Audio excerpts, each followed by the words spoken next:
Good evening, everybody. Welcome to another exciting writer stream.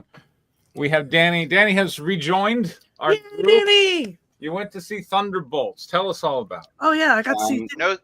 No spoilers if there are any. I'll see it eventually. Here's the funny thing about spoilers, because I was totally spoiler free for this to the point where I hadn't seen a recent trailer that revealed the villain. I haven't seen a trailer, period. So, well, should I just go away and come back when you're done talking?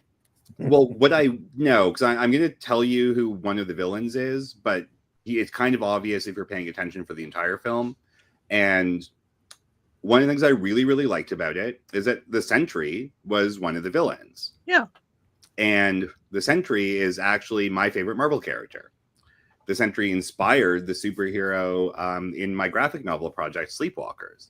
Because I love the concept of someone who doesn't know they're a superhero and can't remember it. And I think they executed that incredibly well. The character dynamics were really good. The plot was really tight. It wasn't just shenanigans. They seem to have dialed it back a lot. And by reducing the stakes and actually really spending time on how they matter to each of the characters, I think it was really effective. I feel like there were some decisions that were made that could have gone either way. They sort of leaned into, okay, well, these characters are bad people and they're sort of miserable about it, which is they were going to do that anyways. But there's also a part of it where this could have acted like the original Avengers movie, because these are actually characters, for the most part, who've been brought up in the last 5 years, very much like the original Avengers movie, all coming together. They didn't really lean into that very much, which is fine.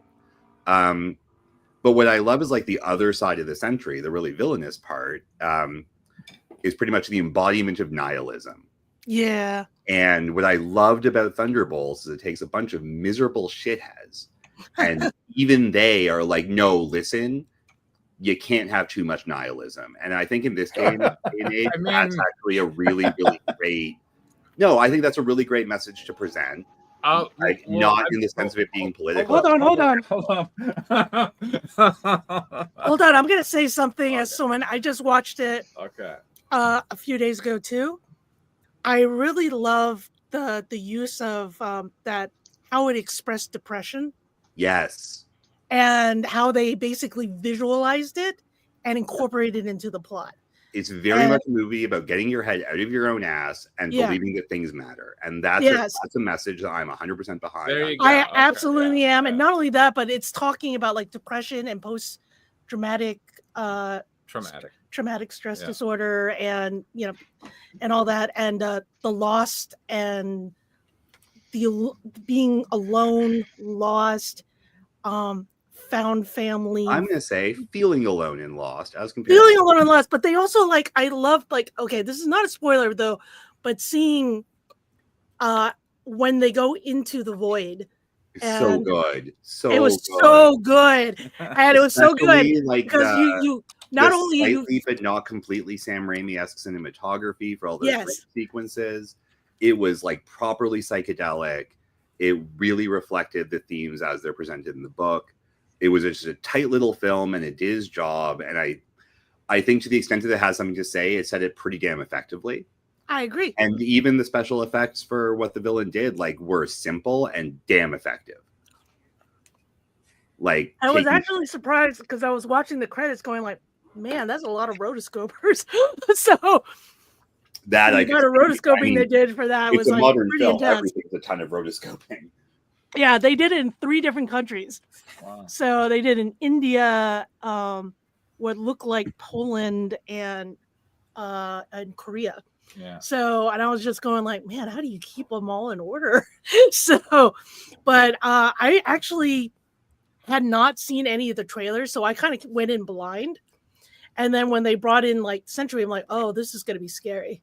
He's just oh, they're going to make him scary. Well, and they did. That was very effective. I didn't know it was about Sentry until I was there in the theater, and my friend I went with was did you not watch the trailer? I thought you knew this. And I was no, this is the best time I'm ever having.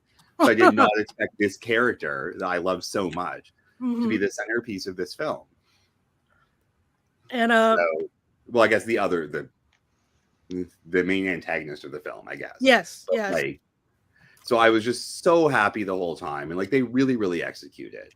Yes. I don't know if Marvel's And open really, to this is what they should have air done. quotes. The MCU, they should have Okay. started small before going up. I feel like the MCU started. Well, they did. They're coming getting back to pretty going small. Well, the thing is that I'm talking about after Endgame.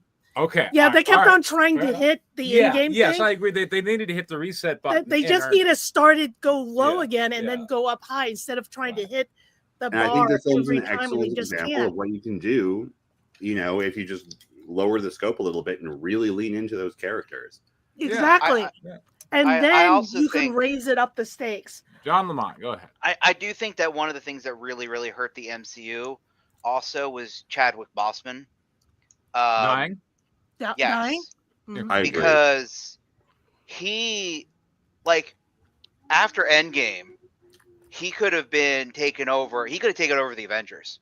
Yeah. Like, if the Avengers after that movie, if it was like him leading the new group of Avengers, I mean, I think most fans would have been totally on board with that. Sure. And I think because he was such a likable character and he had so much charisma that I feel like I what think you're saying people were is really that- excited to see him. Yeah. And I feel like what you're saying, which by the way, like, look, this is, I've written, you know, the strong female protagonist for a while, and you know, I've been a fan. Like Atomic Blonde, I love that movie. It's a great film. It But is a great film.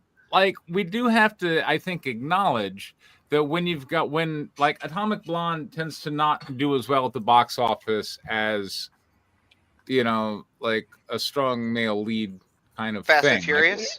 Yeah, like Fast and Furious, or you know, but Which you is could argue that's specifically a car spectacle. But I'm talking about like just generally, you know, like John Wick. John Wick, yes, yeah, perfectly, yeah, John Wick. Yeah, John Wick was Wick also and a very, very tight Look, script. I understand every movie we're talking about is going to have something that makes it unique. That's how it got there to begin with. Yeah. But still, I think as a generalization, Yeah. But the thing is that Yeah. all those films, like Atomic Blonde and John Wick, had really, really strong scripts. Mhm. So I'm kind of at the point where if you have a strong script, it doesn't really matter. So, but you know, and what me I think- both. I think Preston is referring to box office numbers and audience draw, yeah, Sure. whereas the audience for seeing John Wick go and beat the crap out of baddies is larger. Hence, there's 5 John Wick movies, and there's only 1 Atomic Blonde movie. Right. So, and I get where you're going, Preston. Yeah, basically after he passed, Marvel decided to go in a different direction. It seems like, and that's where they kind of lost their way. Mhm. And yes, one of the things that they did was they tried doing the whole female-led thing, and that kind of didn't go off. They also Well- the other problem too is I will the- say something about that because I actually really like Black Widow. My problem is that she was the good. timing of that was really bad because you had the pandemic and all that stuff, but also they should have strengthened her character earlier on than just like, hey, we're gonna do this. We're gonna do a Well, movie right, after and that you was- died.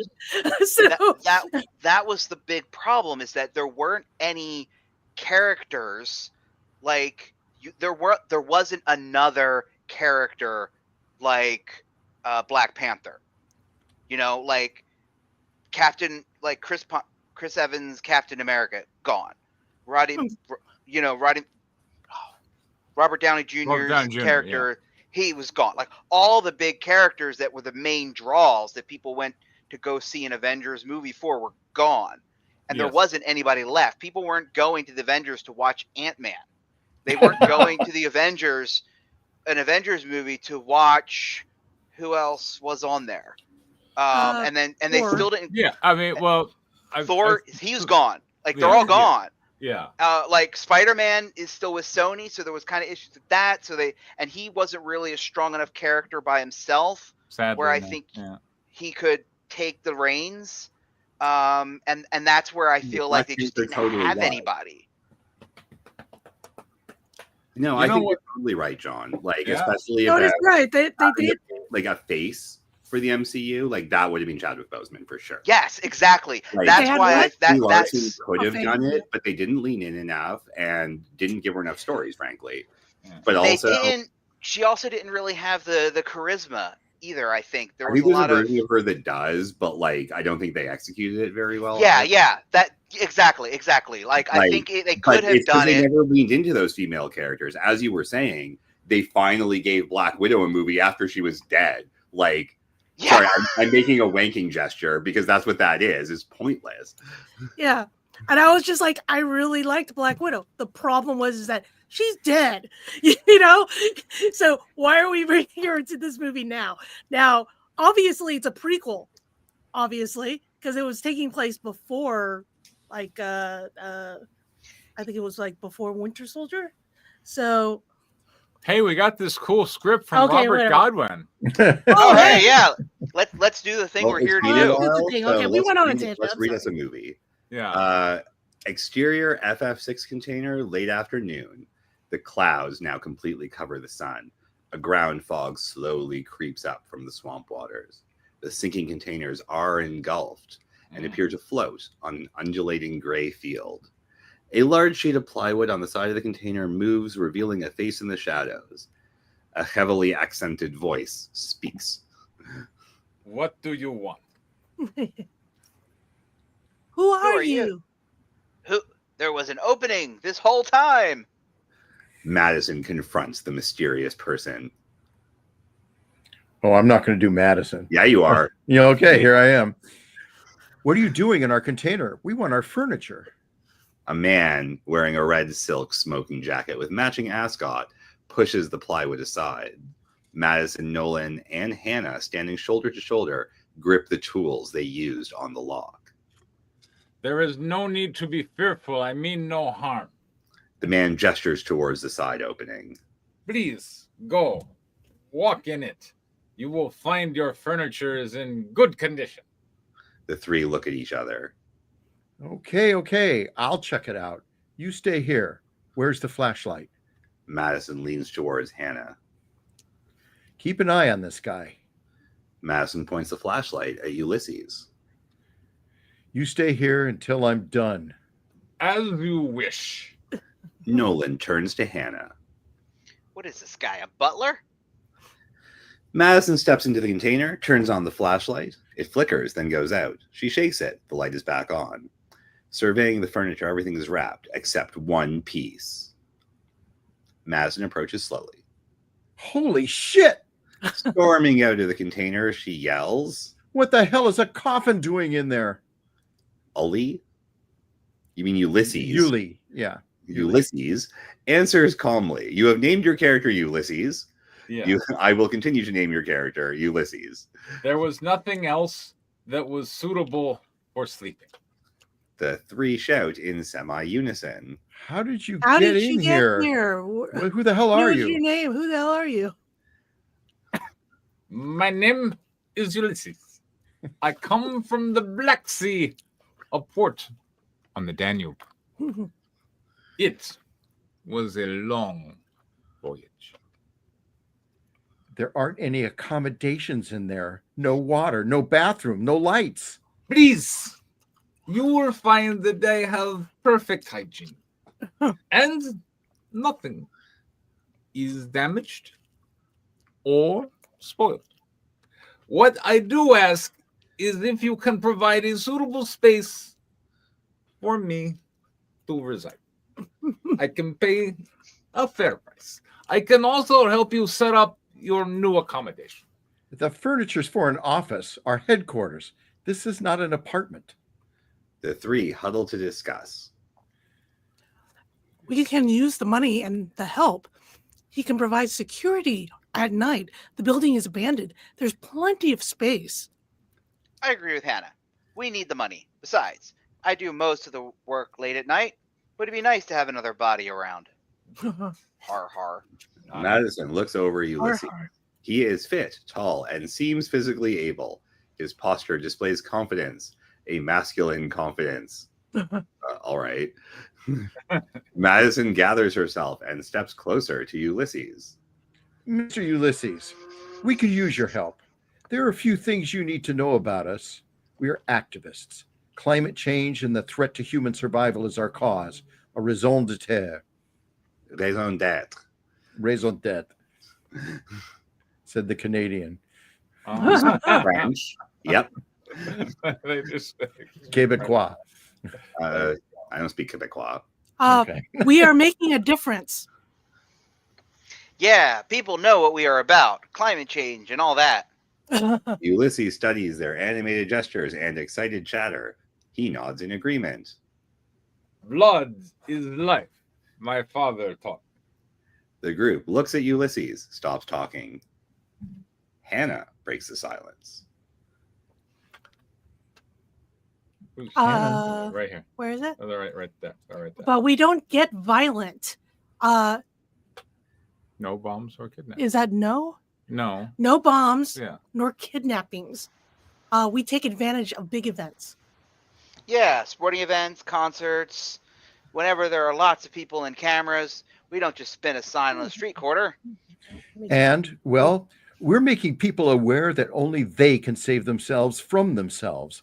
It can get rough. People in this country hate change. Ulysses's piercing glances focus on each of them as they speak. Without a proper climate, no one survives. Your philosophy. I am fascinated with these sophisms. It is fate, thinly disguised. Hannah and Nolan look at each other. Huh?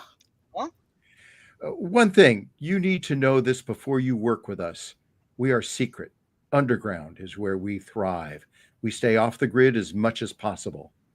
Yeah, under the radar. We are stealthy. I have been discreet my entire I understand the need for secrecy is essential. Ulysses' eyes widen. I embrace your mission and its importance. Please let me join you. Well, what we have here is one well-dressed security guard. What do you do? What is your skill? I am a people person and can be very persuasive. I will people over. Perhaps this is a useful skill for you. You mean win people over? As you prefer. Yes, win them over. Persuasive. Perhaps. Useful? Definitely. And please call me Uli. Hey, Uli. Hey, Uli. Useful Uli it is. Welcome aboard. Madison looks over Uli, confirming her decision with a slow nod. Uli reaches out and grips each hand, European style, sealing the agreement. Hannah and Nolan close with a leap and high five, American style.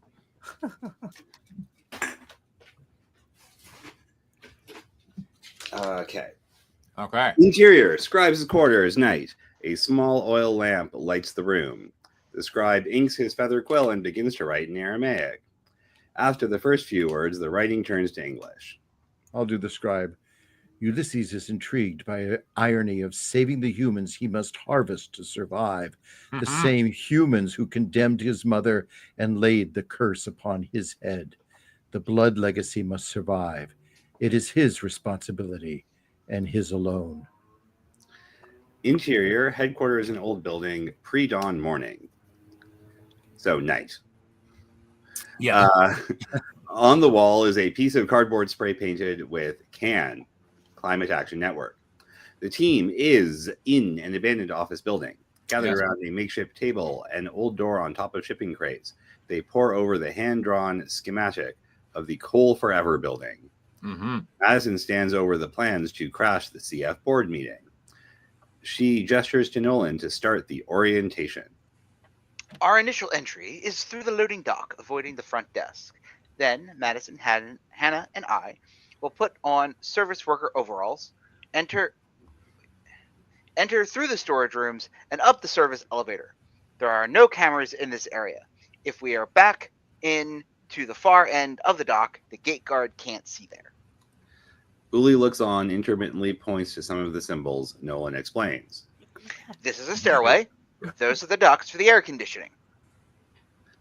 Uli looks up from the plans. I will take the air ducts to the 50th floor. But my plan is to use smoke bombs and flares in the air ducts. You won't be able to breathe. Uli places his right hand on Nolan's shoulder, looks him the eye. No need for pyrotechnics. We do not want to flood the entire building with smoke and fear. Our focus is the 50th floor, the boardroom. The CEO and the board members are the decision makers. Leave the air ducts for me. When do the guards change their shift? It's interesting. They are hourly, and there is no graveyard shift. Weird, but that is our chance to enter undetected. It's a cost-saving procedure. They figure there's nothing worth stealing. Nobody wants coal before it is a diamond. Nolan nods his head slowly, then a delayed laugh. Good one. Hannah and Madison share a look. Madison takes Hannah aside. What is with Nolan? Some kind of bromance with Uli? I'm not sure Nolan knows what romance is, actually. Lord knows I've tried, but I can't compete with the good old mom. Whoa, all right. Madison makes a face. Probably the face I'm making right now. Madison makes a face, yeah. So, as you should. Father figures aren't much better.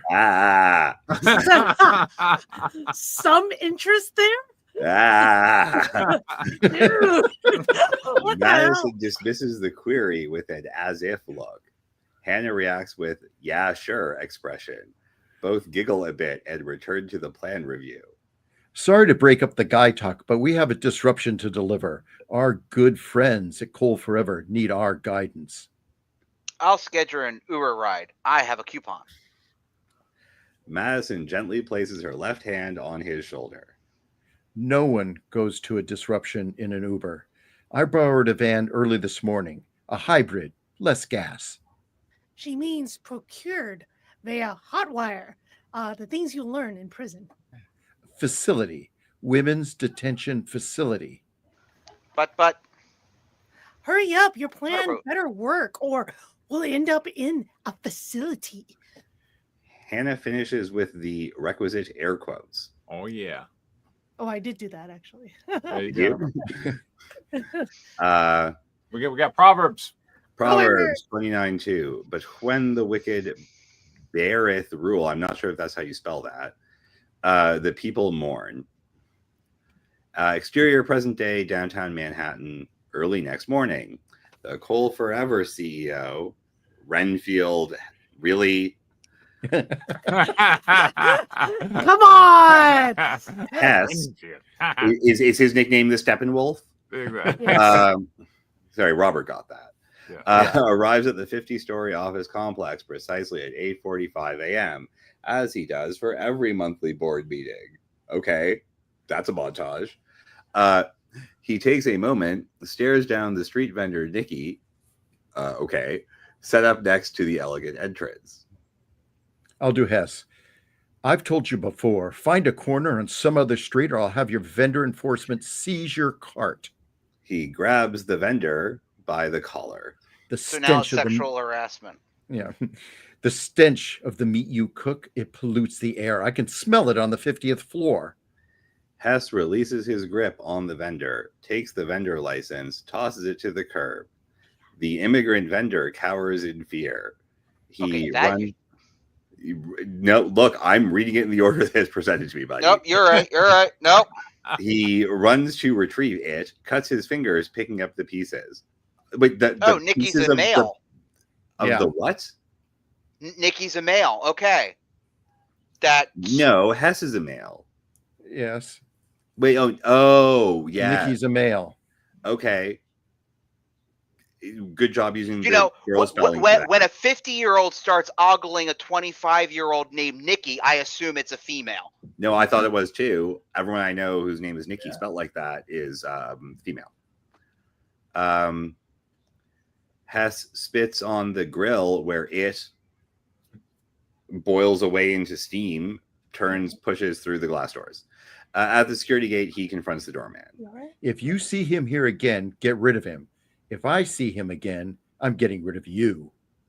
He throws his briefcase on the conveyor and passes through the scanner. Outside Ali, a regular customer stops by the food cart.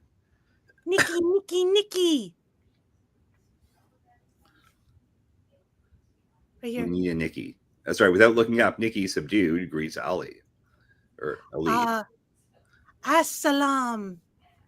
Oh wait, someone else do Nikki. I'm sorry, I'm Ali. I'll do Nikki. Assalam, Ali. Oh. Go ahead, John. It's fine. Go. You started. I did. Give me €4. Cut them in half. I'm buying for the office. Hey, what happened to your license? It's all busted up. It's okay. No problem. Dude, your hand is bleeding. Get it Band-Aid before some jerk complains to the health department. Nikki shakes his head, eyes tearing, wipes down the grill. And burns himself. For the roots, got enough. Coming up right now. The end. Oh, is that it? Yeah, all right. That's it. Okay. Well, I felt some Dracula vibes, which is good. 'Cause it's a vampire story, right? And Renfield. yeah, I mean, it's hard to avoid Dracula vibes when we got a character named Renfield. Ooh, yeah. I needed. I'm not hiding it. I'm not hiding it. Yeah, I needed to be saying to the. You are hiding it. You're hiding it beneath the name Ulysses. Yeah. But yeah. I like that his name is Yuli. Yeah. Yuli. Yeah, Yuli hooked up with some eco quasi-terrorists and is going along with their plan for reasons that I'm sure we'll discover later are probably not in the best interest of the eco-terrorists. No, that doesn't seem like it. At all. Probably not. But that's what happens when you're a vampire. I like it that he volunteered for the air ducts. Yeah, that was pretty good. Yeah, so, it was like I volunteered for the air ducts. Yeah. No pyrotechnics now. And look, I'm a vampire fan, and Diane's a big vampire fan. Probably more than you, though. Yeah, probably more than even I. So yeah. it's still a healthy genre. Yep. I feel Mm-hmm. It's not going away because. Well, as they kept talking about in the documentary on White Wolf, it's like a symbol for us, man. You know. Hey, if Twilight couldn't murder the vampire genre, I don't think anything will. Boy, people are hating on Twilight. Out, boomers who will never retire are a really good villain. Yeah. Yes. It's just like it's. I mean, vampires touch on kind of everything, right down to disease, to sex, to the monster inside us, the monster that's hidden, the monster that can hide in plain sight, night and romance. Romance. Vampire romantasy is also huge. Like sheer terror. Mm-hmm. So, and also blood. I mean, yeah, anything with blood. Yeah, vampires got full of blood. Yeah, you cannot enter this. Did he enter the building without being invited? Yeah, that's the one thing I was looking for in the script. Was so I can you have your own free will. You invite me in. I did. That was the one line I felt was missing, but we'll get to that on Constructives. But was there anything that you wanted to say that you liked? I think it's actually really fun. Those people should not probably be trusting him because he's a vampire, but they're young and innocent. Come on. Yeah, they're young, they're innocent. Except for jail. This is not the time for you to defend your piece, Robert. They're young and stupid is what they are. Also like, hey, we could use this guy, which you obviously could, but I don't know if you really should trust him at all because most likely you shouldn't. But I'm excited. I want to know what happens. I wonder if they go through and do what they need to do, and if it even goes by plan, which I doubt it, but it should be fun. I mean, I very much want to see what happens next. you seem to have a reasonably coherent plot for this section of the story. So that was really nice to see. And there is some direction and an adventure happening. So I'm on board for that. John? Yeah, the interaction between Yuli and the can people was fun. Yeah, I mean, you make them kind of a group of likable but naive idiots, who it's hard not to, like. I mean, they don't come off as,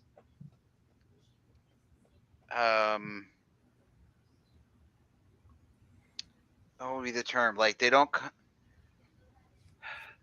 come off as annoying or Preachy? like preach. Yeah. They're just like a bunch of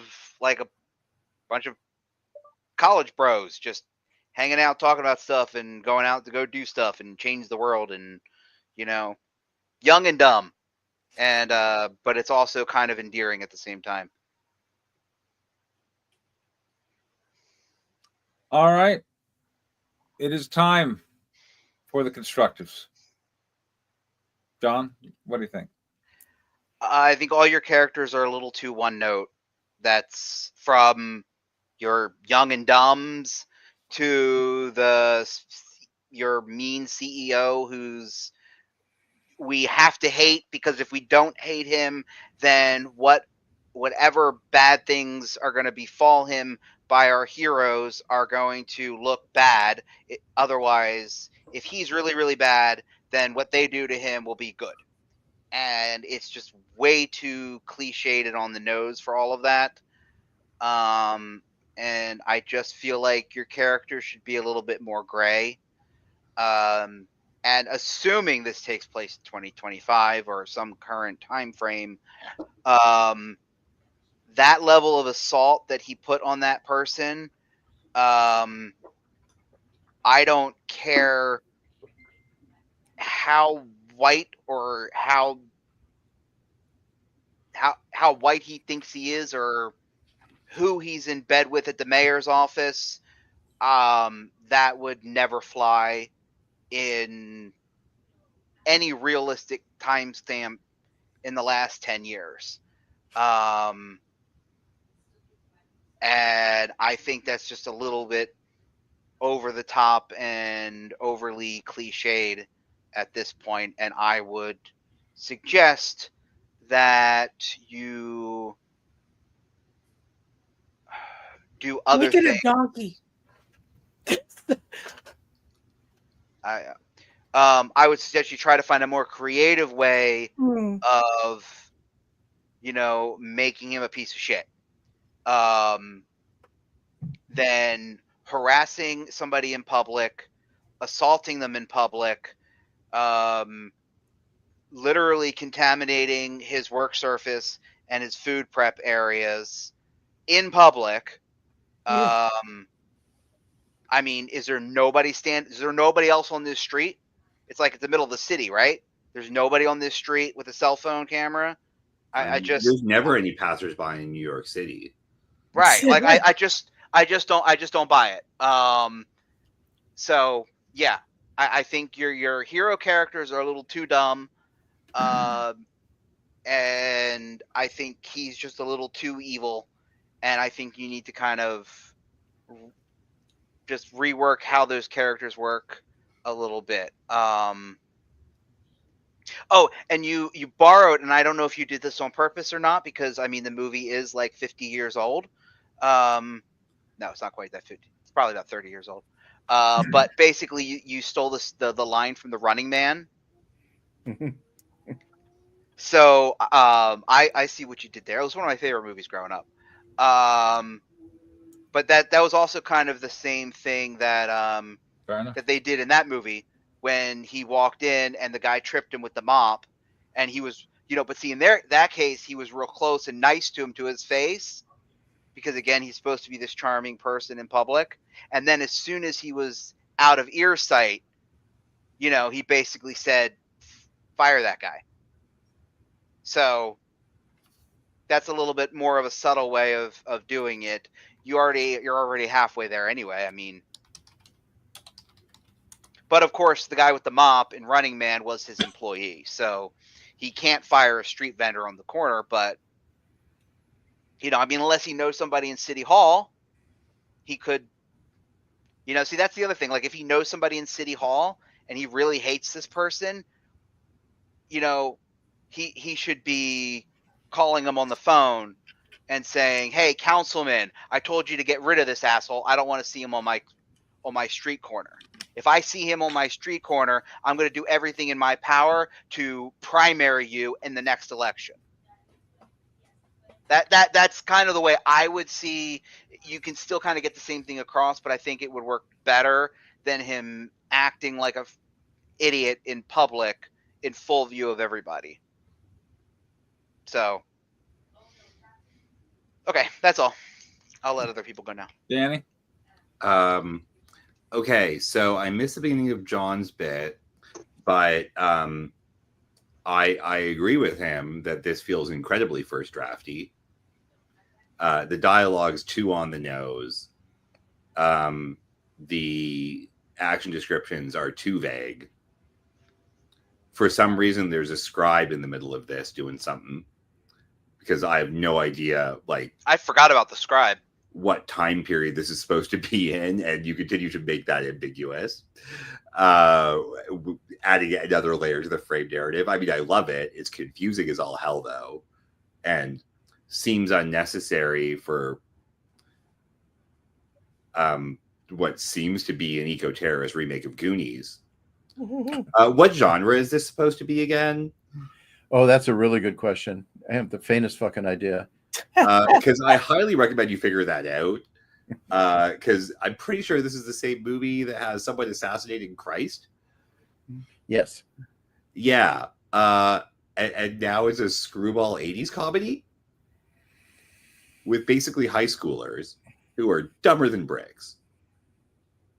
For like one scene with like giving a job to an obvious Dracula, and then somehow having some reasonable plan to break into a secure office building and assault some corporate bigwigs, which is traditionally very hard to do. There's a reason why people cheered for Luigi.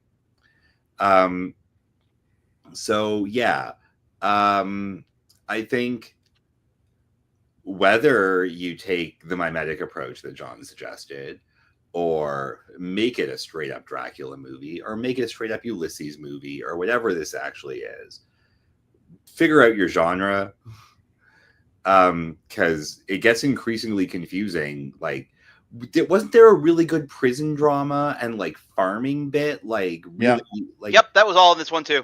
Yeah, that Murdering was really a cow. Good. Can I watch that movie? Murdering the cow. Yeah, that was really good. I Murdering wanted a to cow. watch that movie. I was pretty into the movie on week 1. I wasn't here last week. Yeah. This, I could watch it, but like these are not all the same movie. This is like the Four Doors. And there's, you know, another 90 pages probably in this script, probably with another 80 doors. So yeah, like. But Danny, did you not see Four Doors? I've not seen Four Doors. Okay, it's literally it's a Quentin Tarantino film. It's literally 4 movies in one that takes place in a hotel. Yeah. And it's basically it's about the main through it's not character. 4 doors. It's 4 rooms. 4 rooms. Oh, okay. Yeah, I'm sorry. 4 rooms, isn't Yeah. it? Yeah. But the main through character is a bellhop at the hotel, and he goes to visit all these 4 rooms. And in each of these 4 rooms, there's basically 4 different movies going on all at the same time. Yeah, that sounds really interesting. It's really interesting. It's crazy. It's but funny. there's still a through line in that it is this one waiter's hellish night. You know. Yes. So it is basically that. This is a great reference, because our through line is a Dracula who hasn't eaten anybody yet.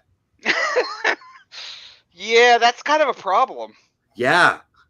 It really is, which is why I'm confused as to whether this is a screwball comedy, a weird supernatural slice of life drama, a Dracula movie, that really good farming thing, historical fantasy, whatever the heck happened last week.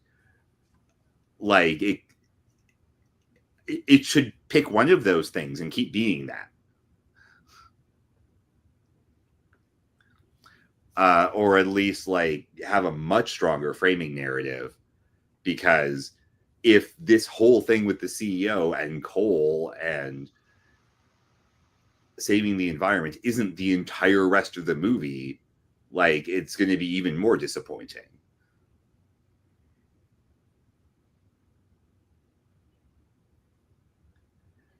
So yeah, like all of the bits have lots of promise, but I don't see it cohering in its current state.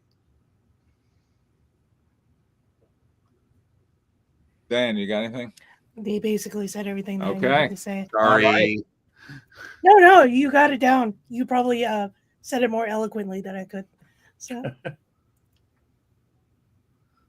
Next, we're gonna hear about harpies. So, John, tell us about harpies. harpies. All right, so this will be the second half of issue 4.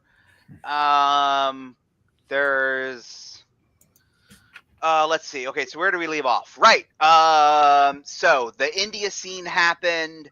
Our heroes got the call, and we pick up with them in flight. They are going to intervene with the aircraft carrier currently en route through the Red Sea on its way to India. Okay. That's awesome. Is I this just read a script. continuation or something? Yes, it is absolutely continuing. Robert, you want to I'll do that. read? I'll do that. All right, good. Exterior skies over the Red Sea. Night. Super. 9 hours later. 2 fairy fireflies glide beneath the clouds. Interior. Aaron's firefly. Night.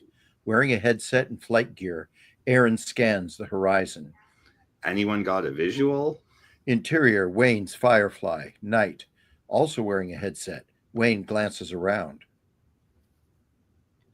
Negative, Lieutenant. It's too. Oh wait, no, come on, Long Fu. Racist. Oh, really? Oh, you don't want to be the Asian woman? I'll do it. I'll do it. Oh, I'll do I'm it. sorry. I still think You're that like, typecast, Diane. It's all Yeah, going I forward. am apparently. Yes, sweetie. That's how radio technology No, works. we're not there yet. No. Oh, okay. No, I'm sorry. Long Fu over the radio. Oh, over the radio. Yeah. It's too dark, like a necromancer's soul. What a weird I heard that. Interior. Aaron's firefly. Night. Long Fu continues from the back seat. Oh, Yes. Jesus. Backseat driver, yeah. Yes, sweetie. That's how radio technology works. Keep the chatter on mission, ladies. Interior. Wayne's firefly. Night. Corporal Wayne spots several lights flashing in the sea of black below them. Lieutenant, on your 11 o'clock. That's not what you wrote. 10. Oh, you're right. On your 10 o'clock. Copy that, Corporal. I got eyes on it. Stay tight on me. Interior. Aaron's firefly.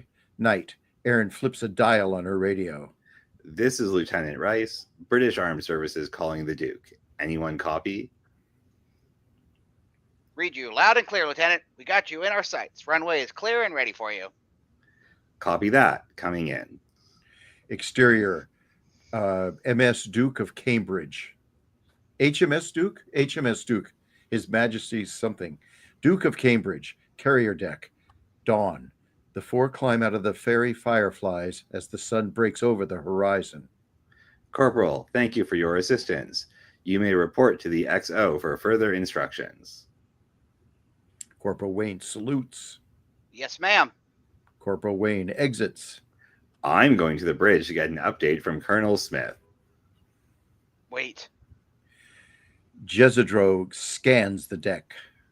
I sense a foul magic. Oh my god, a chicken's casting a spell? A green arrow of energy flies at the 3. Jezidro prepares a deflection spell, but just before impact, the arrow explodes, tearing a hole in the space-time and sucking her inside. Interior void. Jezidro floats into a void. No air, no sound. She motions, attempting to cast a spell, but it doesn't work. Exterior. HMS Duke of Cambridge. A carrier deck. Dawn. Aaron and Longfu back away from the tier hovering over the deck. Orion makes her appearance, firing another arrow at Longfu's feet, which summons a hentai tentacle Jesus. of monster. The monster grabs Longfu, lifting her up off the ground. Tentacles wrapping tight around her body, tearing at her clothes. Aaron draws her dual pistols, opening fire. Orion drives to the ground, effortlessly dodging budgets, firing another arrow. Budgets are the worst.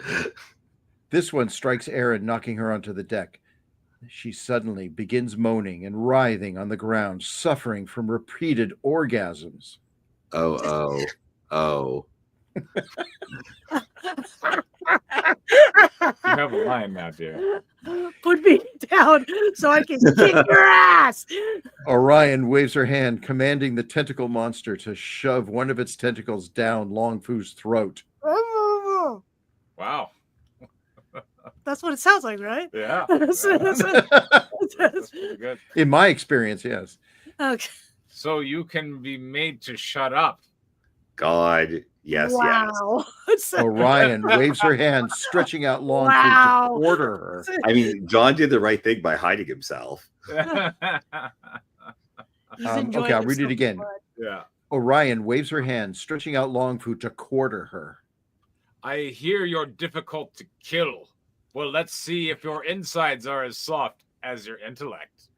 Suddenly, an electronic screech reverberates across the deck. Orion turns a robotic black panther with green glowing cat eyes, leaps over the fairy firefly. Blah.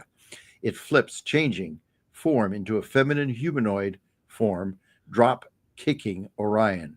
Orion hits the deck, sliding toward the edge, banging her head hard on the railing post. Blood flows from the wound, dazing her. Suddenly, the time-space tear spits Jezidro onto the deck, leaving her gasping for air. Aaron collapses, exhausted and breathing heavy. The hentai tentacle monster dispels back to its home plane, dropping Longfu to the deck. Orion grabs the railing, Orion grabs the railing, standing, straining through to focus. Tekneko offers a hand to Longfu and helps her to her feet. Are you well? Oh, John is here. Yeah. Longfu says no. No, Longfu marches toward Orion. but I will be.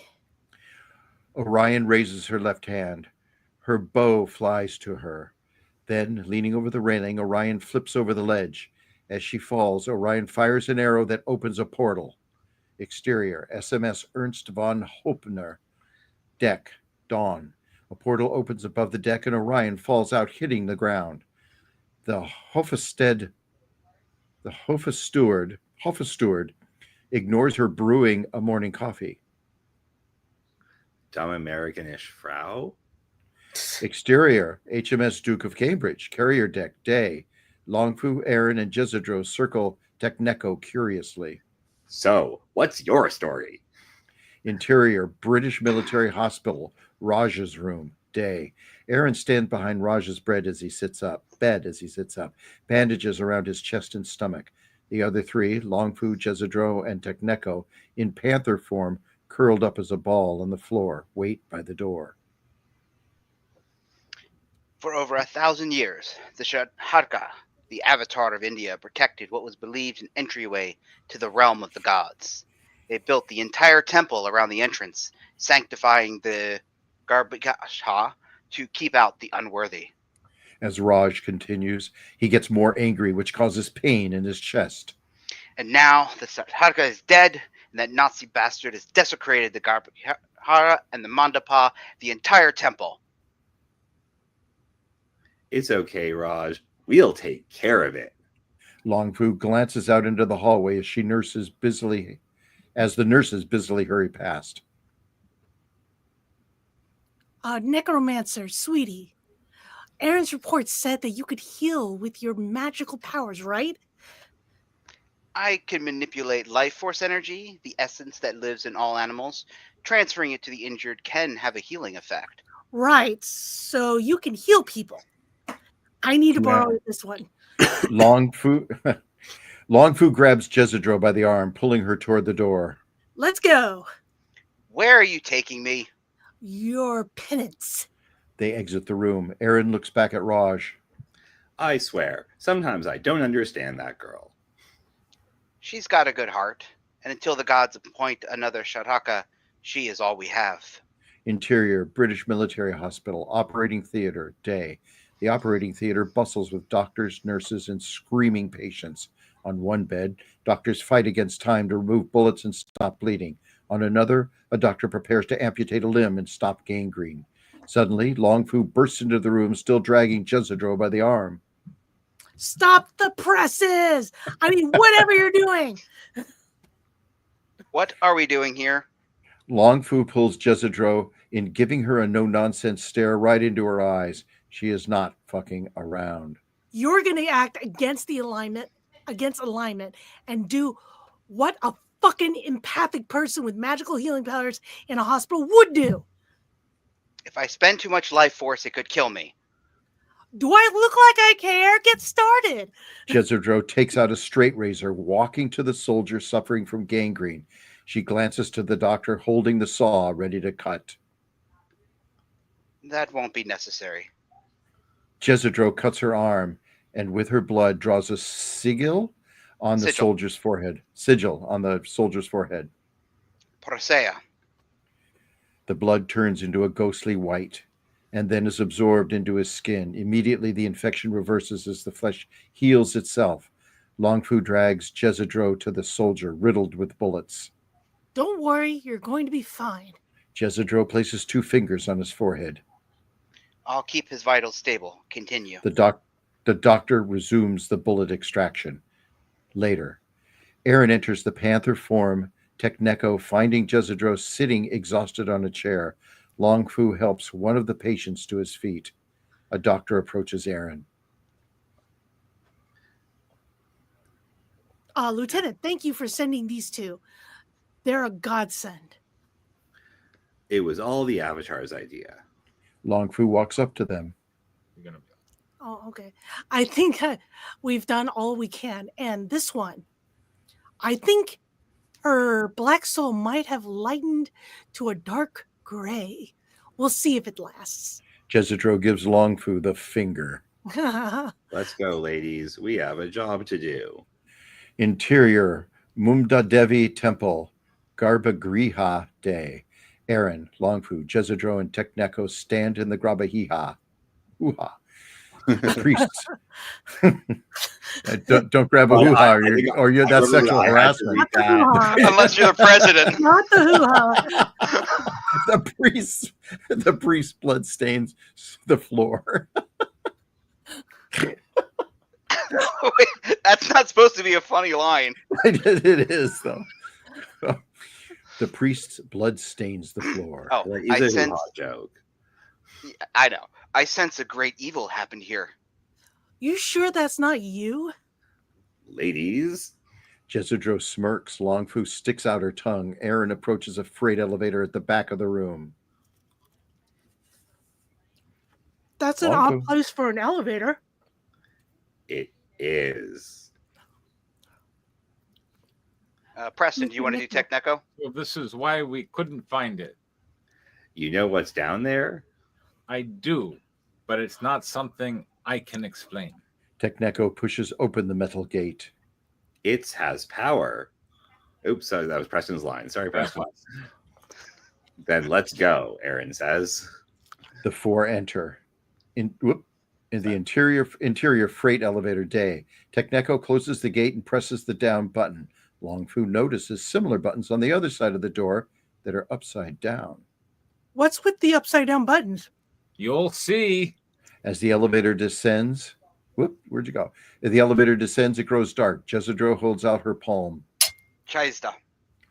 A sphere of light appears on her palm, illuminating the elevator. My stomach feels weird. Suddenly, the elevator descends slightly faster, leaving them floating in the air. What the? Next, the elevator rotates 180 degrees around the four of them as they float, suspended in the air. It's a gravity shift. Correct.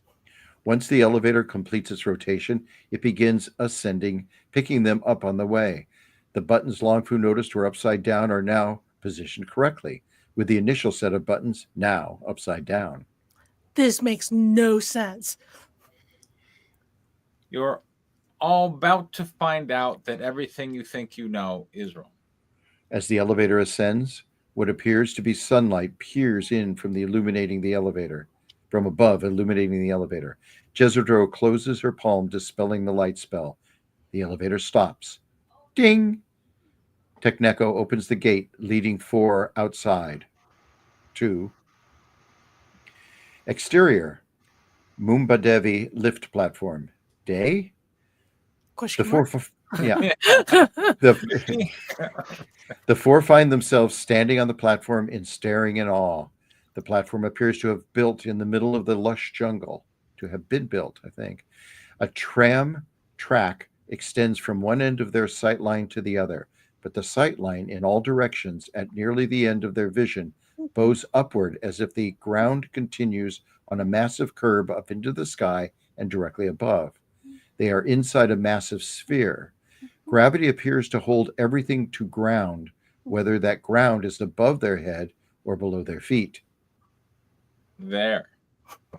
Tekneko points at the ground above her head where several green glowing fissures exist. It looks as though something punched a hole through the surface, but over the millennia filled in, albeit imperfectly. What is it? Approximately 65 million of your Earth years, a massive meteor punched a hole through the surface and landed. That's not how you spell meteor. Right about there. That's where we need to go. How can a meter be massive? It's a unit of measurement. I think he means meteorite. Oh. Yes, Yeah, I that's not mean me. meteor. Yeah. Yeah. Meteor. Yeah. Yeah, it needs a no. Thank you. Yeah. Technically. Anyway. All right. Aaron, alrighty then, let's get this party started. Yeah. Go ahead, Danny. What do you think? Lots of action, mostly driving forward. Yeah. John is filling out his sexual fetish bingo card really effectively. Yeah. Look, I've seen his A cover. That's apparently what his readers want. So good on him. He's just following market trends. Yeah. Yeah. Again, he's giving the readers what they want. Good on him. Yeah. So I think my card already hit bingo through this issue. And Do I need to find another letterer? No, it's fine. I'm not in this for your sexual fetishes. And you actually had a character building moment that was impactful for the first time in this series, and I'm proud of you.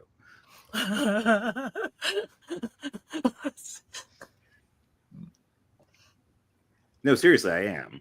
No, honestly, I was concerned you guys might think that scene was slowing down the action, which I'm sure you're probably going to get to that in the crits, but No, that wasn't seen to slow down the action at all. Anyways, that's all the nice things I have to say for now. Okay. You'll note how I also said for now. Exactly.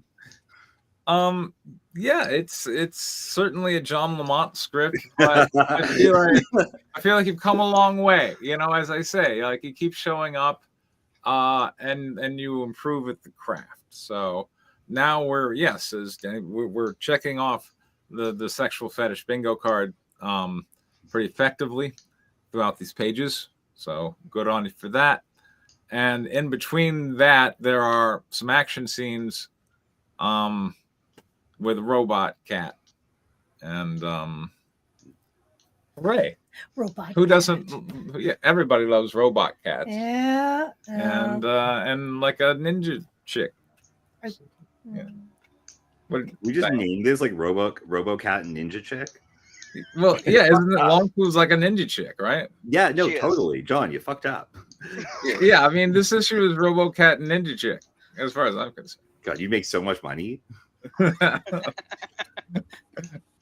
Diane, I mean, like you have the characters here. They have the plot's moving along.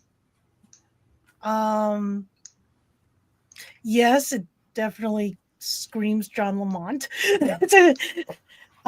This is one fetish I don't think I know that you've hit yet. right. Like, One, I think you got more than one in one scene. yeah, yeah. there's more than like, yeah. It's Yeah. just like I don't think you've done hentai, or at least not that I'm aware of. So yet, so here you go. Good on you. So.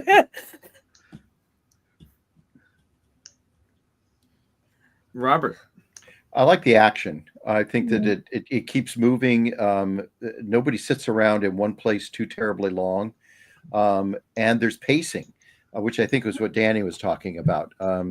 That where you essentially the character build and then some of the exposition was actually helpful, especially for me because I don't know much about your style and what the backstory is on this at all. But I do remember the first version that we read a couple of weeks ago, 3 weeks ago, maybe, that took place for this. It's very consistent. And that really helps with it. I have difficulty imagining, well, we'll talk about that in the next part. So, should I say good on you like everyone else? Yeah. I mean, Alright. Good all haven't over seen, you, or isn't that the last next 4 months of us being like, dude, develop your characters. Yeah. All right, constructive, Danny. Jesus. Okay. There were parts that were really, really slow. They were not the parts I think you think I was thinking about. But like that whole bit in the plains was just like, okay, whatever. That could have been like way more efficient. Aaron has like nothing to do for most of this. And pretty much says, "Oh, ladies," like all day. That was weird. Yeah, Okay. that was Yeah. And I'm pretty sure Raj just told the audience a whole bunch of stuff that they already knew. And then as a comic, there's a there, but like, really with your artist? So like, I'm worried that some of the action is complicated enough that it'll take a lot of panels to deliver, and you're going to have to cut some or end up with really far from ideal visual storytelling in your final product. Yeah, but double down on that. I'm jumping in here because that's man. That was it. That was my concern about it. Visualizing this, it seemed confusing to how it would look. I didn't understand what I was looking at some of the time, or how it would be represented, in a panel. But the other part that I felt was a bit that the ferry helicopter, the dialogue there doesn't take it anywhere. It's just back and forth comms talk, and I don't know that they could be saying other stuff about things. Even if they said something like "you fly shitty" or something, or you call that a landing. I mean, anything that would talk about how they feel about the other characters and stuff. But the straight talk, I didn't feel dimensionalized them at all. They and it's weird because sometimes the characters would move into, you would expect more from them because you built up their character. They had dimensionality, and then their lines become very singular. And that's why I said good on you. And good on you. Because there was one bit where he didn't do that. Yeah. So that's it. I agree that the dialogue needs to be snappier. There seems to be a lot of fluff here, and then that could be trimmed down. And because yes, I do agree. It's like, ladies, why do they keep arguing? Why does he have to constantly point them out. In fact, a lot of the arguing that they had, the repertoire, doesn't really go anywhere. But and it could be trimmed down to be to the point. Like this needs to go here. They need to get to this part. And they need to go here, and then for that part, and that's kind of where I felt it was lacking. It's like I want this dialogue to tell me how these characters are different, and it doesn't tell me that. They kind of very samey, and I know that of these characters, the only ones that I have any particular personality points are Long Fu and Tech Neko. That's it. And the rest of them, I don't know why they're there. Orion, no, Orion. Oh, all right, yeah. Opening portals, you know. Oh, Orion's dirty. She's a great character. But beyond that, like those are the ones that I have. So. All right. Well, Preston, you have to say things. I do. I mean, oh gosh. You can't escape. I mean, you know, it's. I think. Look, you have an audience. You bring in a fair amount. You know, particularly for what was that brought in like 22 or 23? Wasn't that Angel of Darkness 5? No, Spirit of the Dragon 5. Or Spirit of the Dragon Angel 5. of Darkness kind of went. Yeah, and Spirit of the Dragon, like, you know, I those scripts I thought were kind of meh, but look at that, you found an audience and they gobbled it up. So, like, I'm not gonna step in and say what the John Lamont's audience wants, and I feel like this script definitely delivered that. I don't, you know, could we made better? Sure. But you know, I don't know that I got like a ton to add. Like it was, you know, everything was, I thought, was fairly clear. You know, even the descriptions. I mean, I don't think the descriptions. They're complex. No, the descriptions were complex. That's, I think, Danny's point was, you know, how are you going to draw that? Right. You know. Yeah, like there's a lot of stuff here that works really, really well in video. Mm-hmm. Except you're making a comic. But make a video. Yeah, I don't. It's a genre that I'm. All right. Well, if it's steampunk,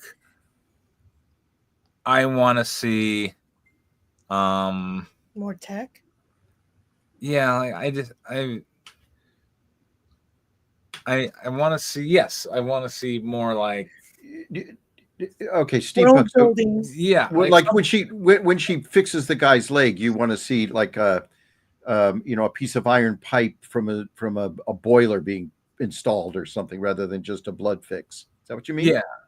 Yes. You know, I want to be given a bit more the physicality of the world, because your sexual content is very physical and very real, and then the other scenes are very like light and kind of fluffy, and that makes me not care about them, and then I just want to, and then I'm just waiting for the next like kind of hot sexy action scene, and that's fine. Well, tentacles are always sexy. Yeah, exactly.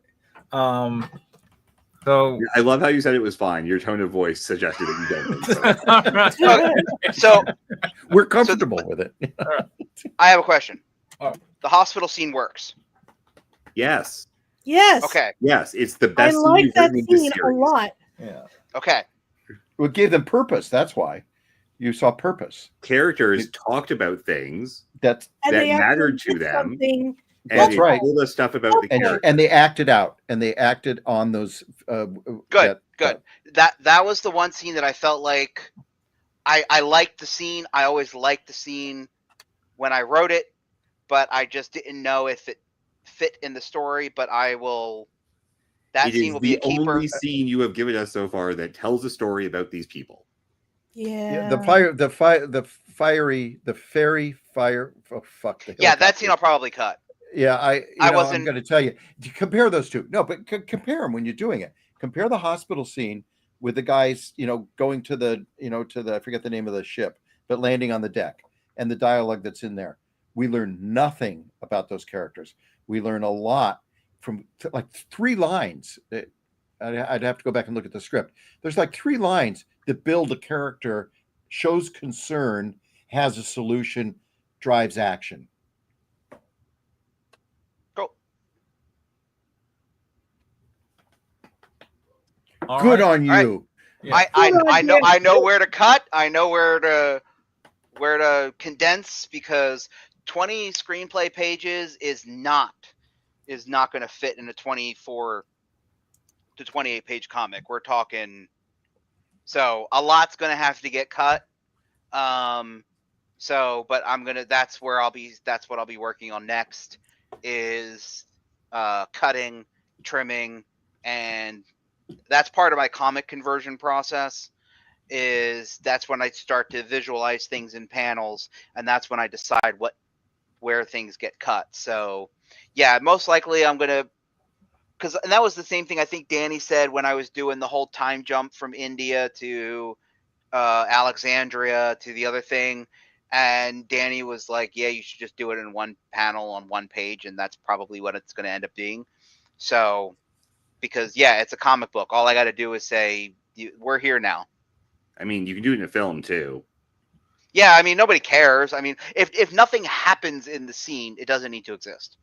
But I wasn't sure if like the banter between the characters was interesting enough to warrant the scene. If it's not, then Well, if it builds character or advances the plot, it's interesting. And what you gave us did neither of those. Mm-hmm. Well, except it told us that these two characters don't really like each other very much. Well, sure, but you could have what did they do? given us like a 3-character dynamic about that. You could have told us about the whole team dynamic. They could have a running gag. They could, express discomfort as to what they're doing, or like something about Techneco, who has been absent from this entire issue for like a whole bunch of it. Like, do they have reservations about her? Are they like, I love my new robot cat girl, she's the hottest? Whatever it is, if our characters express an interest, is there. Like the parts where Longfu were like, oh, blah blah blah blah, necromancer, that was fine, but it's also sort of redundant with the much better scene you wrote with the hospital. Okay. So if you need to cut some of it, obviously don't cut the hospital part, because it's a much better scene and actually involves character development. So you should keep the part with the character development. Please keep the part with the character development. No, the hospital scene's staying. I'm a huge fan of that scene. So, okay, awesome. Thanks, guys. All right, I guess I'll read this one since we're doing Draco's script. Yes. Is Draco lurking in the background like last time? Probably. Probably. All right. Exterior Fort Cavalos, training range, Texas, late afternoon. Somebody's really trying to kiss up to Preston with all these Texas scripts. Texas. I mean, it's really too bad he doesn't finish the script yet. I mean, if Sorry, I've Draco, been gone for a week. I just Left need to hook. remind everyone that like this is another new project. Leads with a left hook. Wow. The first 10 pages of something again, he's fine at that. If he was trying to kiss up to Preston to maybe sell him a screenplay, he should probably try to finish one. I mean, he should have a screenplay. That is done. Yeah. Yeah. Draco, are you there? Is Are to you have listening one. to this, Draco? Hello. Anyway. He doesn't care. He's got too many ideas, and they're all awesome, and we're just not smart enough to see the awesome in them. I enjoy Do I just have to Draco's say script. Beetlejuice 3 times? Like, eventually he will turn up, right? That's here. Fingers crossed. Draco's Knox. I'm a shield. You have to understand that writing is a blood in, blood out kind of discipline. For some reason, I don't understand why, but You just gotta beat the shit out of the guy, and that's how they learn to love you. No, Well, no, when I'm not I trying to write a beat him script, up. it's all about the tentacles in and the tentacles out. But you Okay. know, Apparently. I am not saying these things to be an asshole. He's written a whole bunch of really good first 10 pages that I would like Yeah. to see the rest of. Right. Instead, he's like, here's some more projects I'll never be able to produce. And instead of actually like writing the second 10 pages of anything, I'm just going to give you more of these. Like, we know you can write the first 10 pages of something. Can you write a coherent story? John That gave him a that's what good we want to title. see John developing. gave him a good title. Okay. You did. Uh, It's a good title. all right. So let's get this let's get this tank rolling. All right. Exterior Fort Cavavos Training Range, Texas. Late afternoon. Wide shot. The desert range. The flat, sun-scorched horizon trembles in the heat. All is still. Then a low rumble, like distant thunder, deep and rhythmic. Tank treads emerge over the crest of a hill, dragging shadow and dust. Angle Abrams M1A2 main battle tank. Sand-colored, scarred from past tours. This isn't a training toy. It rolls forward with the weight of war. Are you a screenwriter or a novelist? Yeah. Interior Commander's Hatch Yes. continuous. I'll do- Lieutenant Cole Mercer, late 30s, stands in the open hatch, helmet on, goggles down, calm, detached. A faint scar runs down the side of his face. His face just past healed. I love this. This is so good. This is good writing. I think to me. I mean, hold on. Let's Not for a screenplay, but I mean, it is good writing. Hold on. Let me just. This is look at these pretty. two lines. This These two is a lines. well-crafted Yeah. opening scene of a thing. Yeah.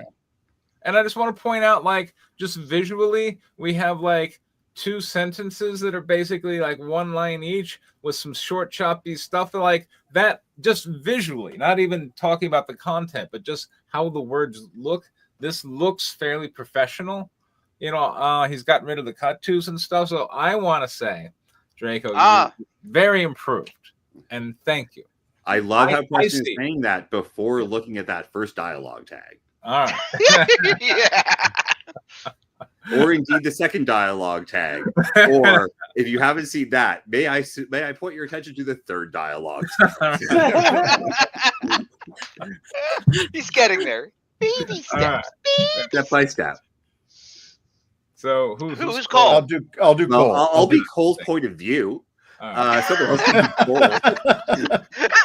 Cole. I'll be Cole. You All go, right, Danny. Go ahead, Robert. Which is that dialogue Cole's POV? I'm going to assume yes. Yeah. That's more like a scene or whatever. Well, That's camera direction. I just Yeah. implied as much. Okay. Metal targets shaped like old sedans and transport trucks stop the field. That's a description. That's a description. Yes. No, Yeah. it's formatted like dialogue, so we're gonna It is read it formatted like. that. Yeah. I wrote Why that was down. that Hey, formatted like He's dialogue? actually a noir hero in a war movie. I'm behind this. Yeah. Okay. Target 3, rear axle, fire when ready. Interior gunner seat continuous. Copy that. Watch this. Steel Rain. He grins, hits the target. Trigger. Exterior range, same. The 120 millimeter cannons erupt. The sound booms across the range. Target obliterated. Flames, smoke. A tire spins through the air like a. Where did the tire come from? Okay, a I tire. think it came from the POV dialogue that might have actually been a scene description. I don't know, but a tire spins out of nowhere through the air like a coin. Cool. Interior command center observation room, same time. Through glass, officers and civilians observe silently. Colonel Strickland. 50s steel posture. Steel rain posture. Dun dun dun. Sips black coffee. That's how we know he's evil. Eyes locked on the range. That one's Mercer. No, sorry. Yes, that one's Mercer. Delta, Iraq, Syria, Somalia. The man doesn't blink. Oh, Exterior tank training range moments later. yeah. The tank powers down. Turret still smoking. The silence returns. Cole climbs down, else slow and deliberate. His boots hit the dirt with finality. Around him, the younger crews celebrate the hit. He doesn't. He just stares out at the wreckage. Angle through his eyes. You mean like a POV shot? Yes. The burning metal. The still air, something about it unsettles him, but he says nothing.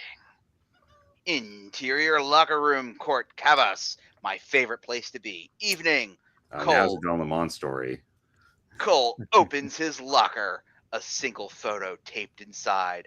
A woman. Oh, I got. Oh. And a little girl, smiling, safe, unaware. He sits on the bench, unlaces his boots in silence. Behind him, laughter, life. But Cole stays still, alone in his head. How is that a comic book? I mean, Exterior. Laughter. Who the hell knows? Exterior base flagpole. Dusk. American flag flaps in the rising wind. Okay. Somewhere far off, a siren wails. Not military, civilian. Does you mean like a police siren? Cole exits the locker room, looks out across the horizon. He stops, listens. Nothing but the wind. Then he walks on. Exterior Fort Cavalos. Tactical communications room night. A sterile room lit by cold fluorescent light. Monitors flicker with maps of Texas. Red dots cluster around the Dallas-Fort Worth area. Okay, so now he's really kissing up. yeah, Two totally. comm techs work the radio panel. One listens, headphones on. Suddenly, distorted audio bursts through. Officer down. Multiple attacks. Losing control. Tech 1 leans in, confused, adjusts the frequency. More static. Then screaming. Then silence. Was that Dallas PD? That That didn't sound like. Oh, go ahead. That didn't sound like rioters. Oh, They sorry. riot? That's silent. That Yeah. didn't sound like rioters. What are they riding over? Why would sounds he think they interesting. would sound like rioters?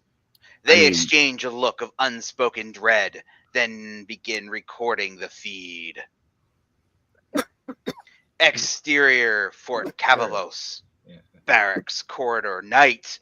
Cole walks the hallway alone. Muted conversations leak through doors.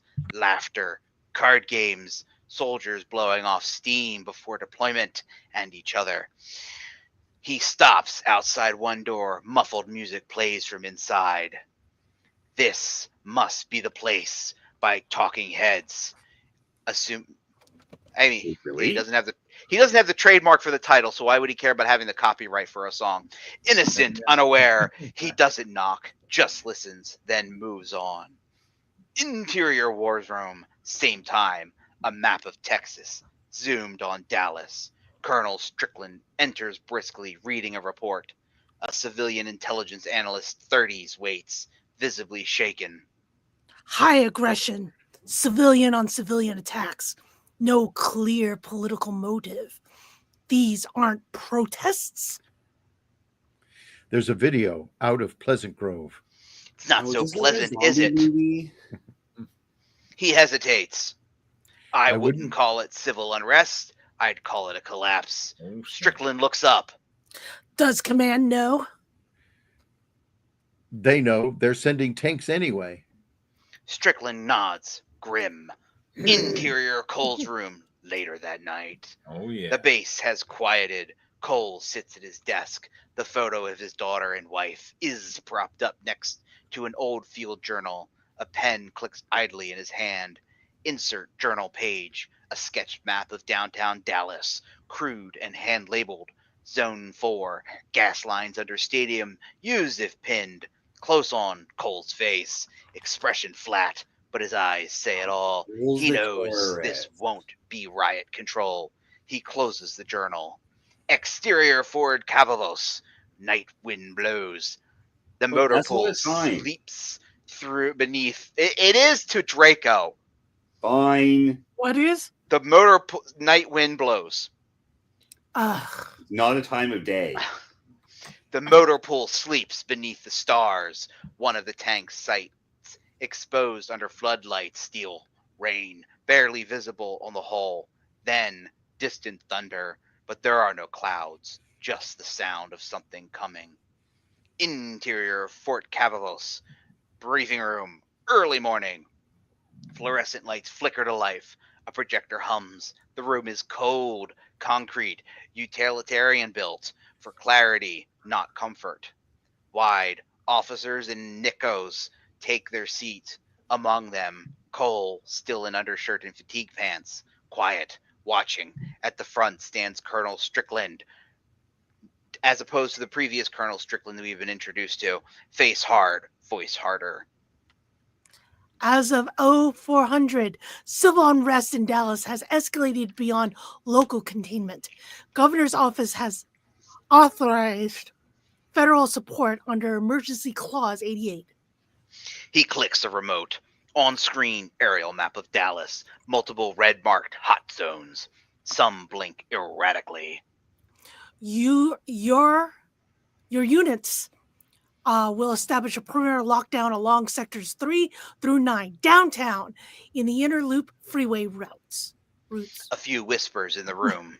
Sir, we are expecting to return fire? Intel is inconclusive. Reports of mob violence, some gunfire, some cannibalistic behavior. A silence falls over the room. It's Preston. The hell did he just say? Our job isn't to investigate rumors, it's to stabilize and enforce. Close on, Cole, still silent, brow furrowed. Alpha Armor Platoon will spearhead column entry. Lieutenant Mercier, your crew leads point. All eyes glance toward Cole. He gives a single nod. Interior briefing room, post-meeting, moments later. Papers shuffle, officers exit. Cole remains seated, alone, staring at the frozen image on screen. Sector 5, unknown hostile. Footsteps approach. Colonel Strickland stops behind him. This is another operation, Mercer. Don't overthink it. I don't underthink gunfire and cannibalism in the same sentence, sir. Strickland watches him for a long beat, then leaves. Interior Cole's room. Moments later, Cole lays out his gear, sidearm, gloves, field radio, family photo. The routine is methodical, but tonight his hands pause.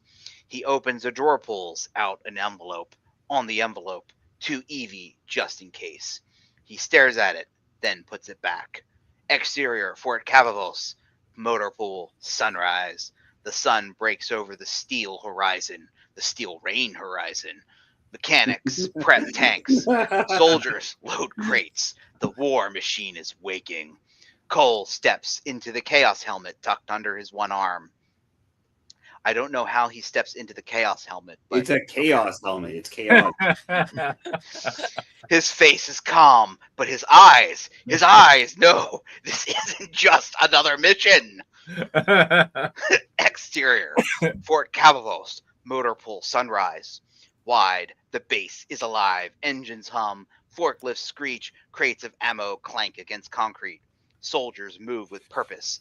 In the center, steel rain. Cole's tank sits like a slumbering beast. Interior, motor pool, armor prep station continuous.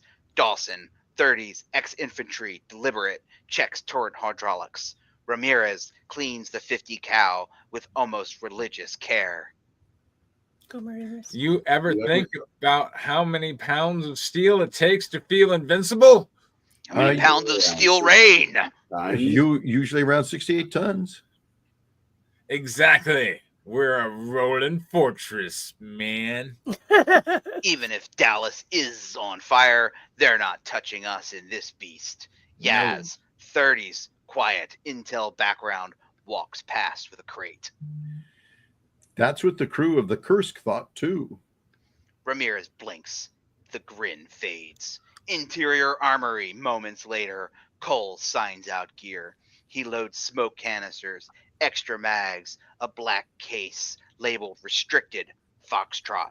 The army sergeant raises an eyebrow. Expecting urban resistance or Armageddon. Just don't like surprises. That's right. Exterior motor pool. Moments later, Cole approaches the tank. His crew falls in around him. They go silent, instinctively forming a circle before the tank, like old ritual.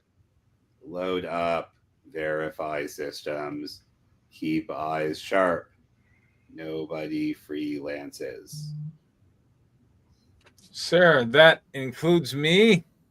Cole gives him the faintest hint of a smirk. Especially you. Oh, snap. Interior tank. Interior tank. Interior. Minutes later. Switches flip. Consoles light. The crew slides into positions. Steel Rain groans under pressure. The Yes. beast wakes. Love it. Cole sits in the commander's seat. His fingers hover over the comms headset. He hesitates just for a second. Then, Steel Rain combat ready. Ah. exterior motor pool continuous. The tank rolls forward. Sunlight hits the hull, revealing the faded call sign stenciled across its side. Steel Rain. Behind it, the rest of the company begins to assemble. A storm brews somewhere far in the distance, but for now, the only sound is the low growl of engines rolling toward the unknown. All right. and Exterior Fort Nothing Cavalier. has changed. Cut. Like, that's 10 pages. We got to the end, right? There we go. All right. Okay. We got to Mercifully. the end of the opening cutscene of our video game. Yes. So You know what? If I saw this cutscene, I would not buy this video game. All right. Well, we're gonna start. Well, with you'll have to positive, also see all the okay? scenes of tank bombings. Tank I action. am very proud of. Okay, I am very proud of this new style you hear. That's awesome. And look, Really? don't let these people beat up. to Okay, you, finish all right? it. Hey, Finish it. Hey, I read this with all of the dramaticness that I felt that the story deserved. I poured my heart and soul into that It's reading. true. You got reasonably quality voice acting for free from John. Yeah. He did a damn good job. And I'm very proud of this new style. It's away from the wall of text stuff that I tend to, and I didn't see a lot of passives. Did you I not? saw I'm very proud of this new style that you've done. Like, there aren't any transitions this time, no fade twos or cut twos, like boom, here it is. This was a vast improvement, and I would say, like, approaching professional level, or at least professional looking, certainly. And it's professional looking at this point. And I think if you just keep coming along like you are, it will be absolutely professional level very soon. So congratulations. I really loved the tank stuff and the gravitas of the commanders commanding the tanks to tank. Hurrah! So, Diane. John, go ahead. Go ahead, John. So I have a question. Draco submitted so many scripts. Did he also submit the zombie script that took place on the mall outside? Yes. Okay, Draco, of all of your zombie scripts, this is the best zombie script you've submitted. The opening for this script was way better than the opening for your previous zombie script. We know who the main character is. We know what, for the most part, we know what the frick he wants. And the situation. visually, everything on this is just on point. Where your other one was kind of like meandering, this one's on point. It's perfect. So yes, of all of your zombie scripts, this one's the best.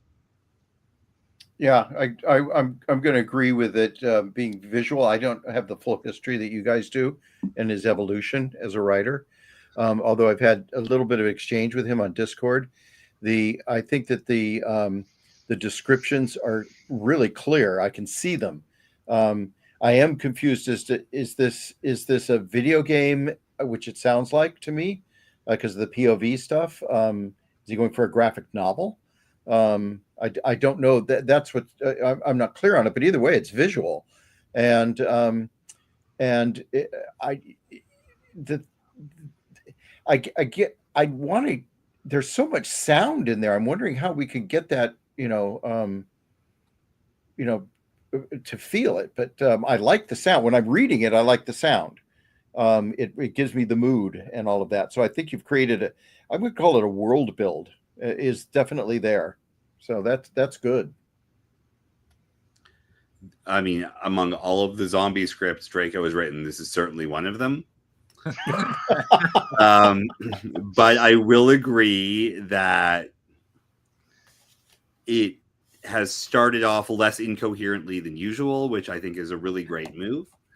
And the sound stuff was quite compelling. And I look forward to the ongoing adventures of the tank Steel Rain. Because Colonel Strickland, that's that was a really well introduced character. That is true. That is a good point. The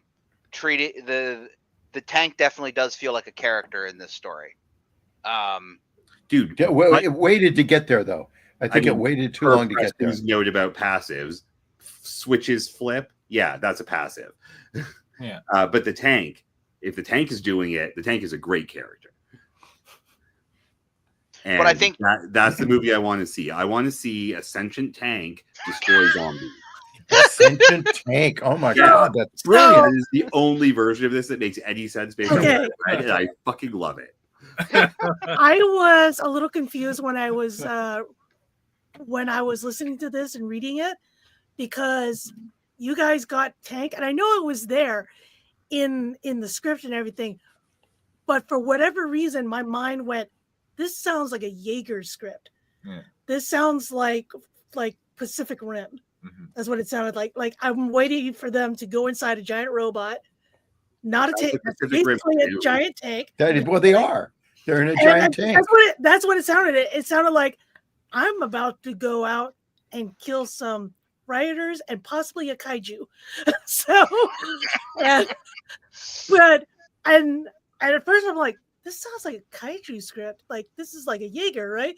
And then you kept saying tank, and I went, oh, it's just a tank. Just a tank. And I got disappointed after that.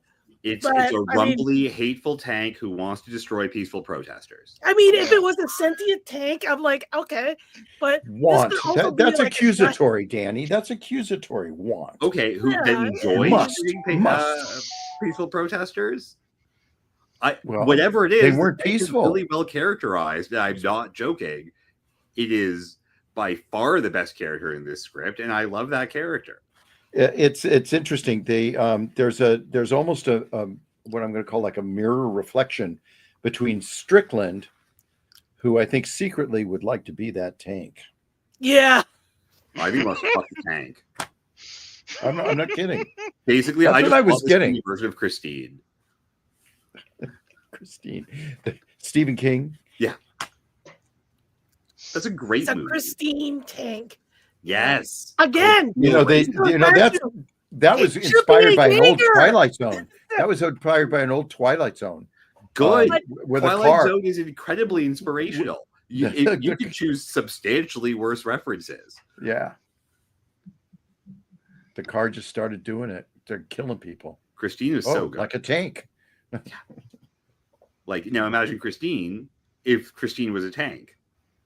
That'd be awesome, actually. Are we going there? Is it Draco? Draco, are we going there? I mean, I think Draco's trying to do a basic bitch zombie movie about one of the other characters who has names that I don't remember.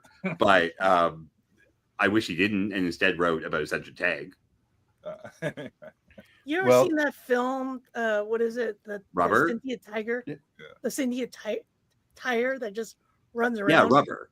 Yeah, Rubber. Yeah, it's great. It's so good. Okay, I've seen it recently. I'm disappointed that Rubber didn't run anybody over. Oh And it yeah, just Rubber. No, Didn't it land on someone? No, it No, never it hit specifically anybody. kills It just blew people. up people's heads. So, and I was just waiting for it to You- run Okay. things over, but it never did. So But the cinematography of that was so good. yeah, but it was. Yes, it was. But I'm just very disappointed it never ran anybody over, bounced off anybody. I mean, and rightly so. But I did not expect it. Like the first opening was like it blew up someone's head. I'm like psychically, and went, why? It's like shouldn't a murderous Oh, tire just silly run people question. over? But no. Silly question. Silly Okay. question. Not Anyway, why. what I'm saying is that Sentient Tank, great. If it was also a Jaeger, also great. So well then it's But- Transformers. Yeah. Diane, don't if you care. don't think I'd You send can you make a it a mech copy suit. of my giant robot project for your birthday, you are sorely mistaken. I'm wanting for some kaijus, man. So, but yes, zombies. If this is a zombies, it feels like a video game. Cannibalistic. They said cannibalistic. Yeah, they I'm did going say I'm cannibalistic. voting Like, for he's zombies. just alluded to zombies instead of literally having zombies. It's the Yeah, only real so- difference. Unless it's well, like, it's early. It's early yet. yeah. Well, except for So there's a guy who's been waiting for a zombie outbreak the whole time and is gleeful about it, which is deeply vexing. Well, let's go to the constructive because that's a point. I felt there was so much prep. It's like, get it over with. You guys are supposed to be ready, for Christ's sake. You know, it's like the ready room for pilots who scramble and get on the jets. It's like this should be a ready room for this thing, not like tweaking stuff and going back and forth. I felt that there was a oh no, please not now, Draco. I think that there You've needs to already be- given us a full course meal. You don't shove dessert down his throat. no dessert. No, please. shoving I'm things down full. throats is my job. Yeah, Yes. really. And This is not Thank a you, Dogma John. it's a tentacle bistro. get your Absolutely. fucking tentacles off it. Yeah, really. Well, they are fucking tentacles. At least that's what I understood. Oh, they were. But well, they're I'm close. the one who had it in my throat. Fucking log poo. Okay, guys, we actually should talk briefly, at least, about Draco's story. Okay, I'm sorry. Yeah. Well, You did do us a okay. favor, So I started. I tried. Generating it and presenting it to us. It's not moving it fast. It wasn't. It was too much prep, too much detailed prep. You fell in love with all the prep. I had an issue with it, and I'll leave it at that. Well, that's because it's Steel Rain. It's a story about people that Yeah. love tanks. I wanted more you gotta Steel love Rain. spending time with the There we tanks. go. No, I wanted to hear more from the guys who were discovering it. The tech one, what's going on there? Oh my God, look of dread on their face. See, And then we leave them. Robert, Yeah, why that's do you true. think human beings are interesting?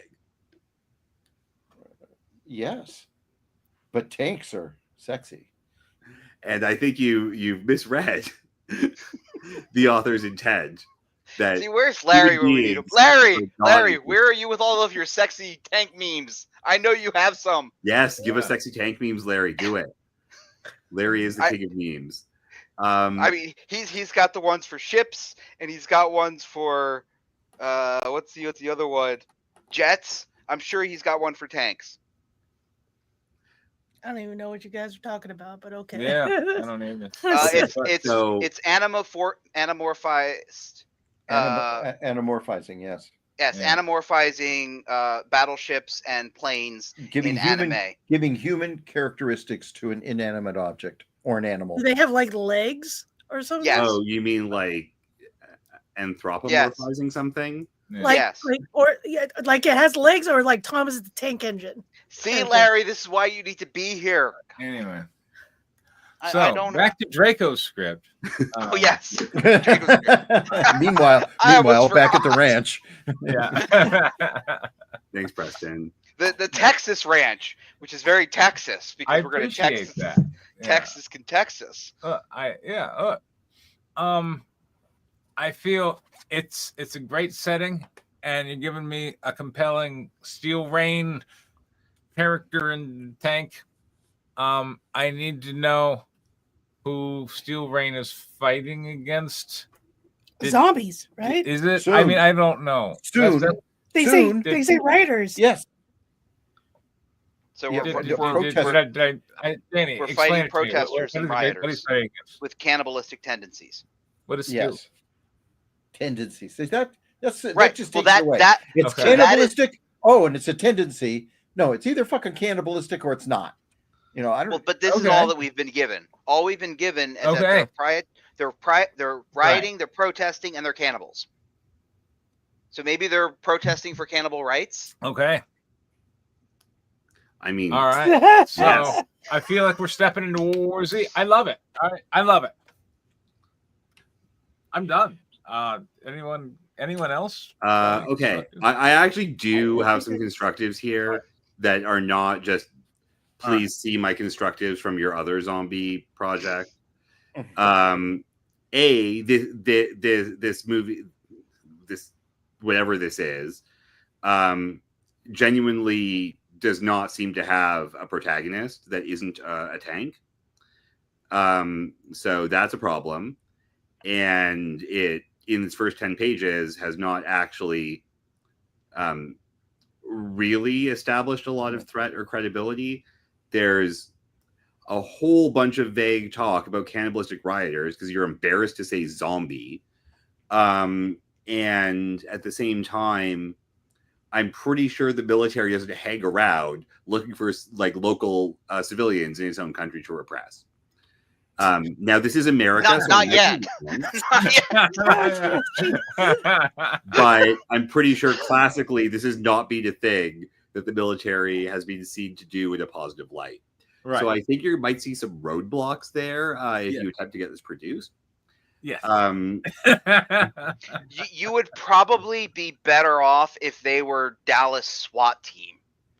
But then they wouldn't have Because Steel Rain. They wouldn't have a tank. Yeah. they Actually, might. they still have a tank. They if might. could- No, they have those little tiny robot things. No, Yeah, I don't call the it military like sell no, lots of Dallas city-owned SWAT tanks team to- with They a do. Jaeger. That's the thing. I'm They, still going for what the happens is Jaeger.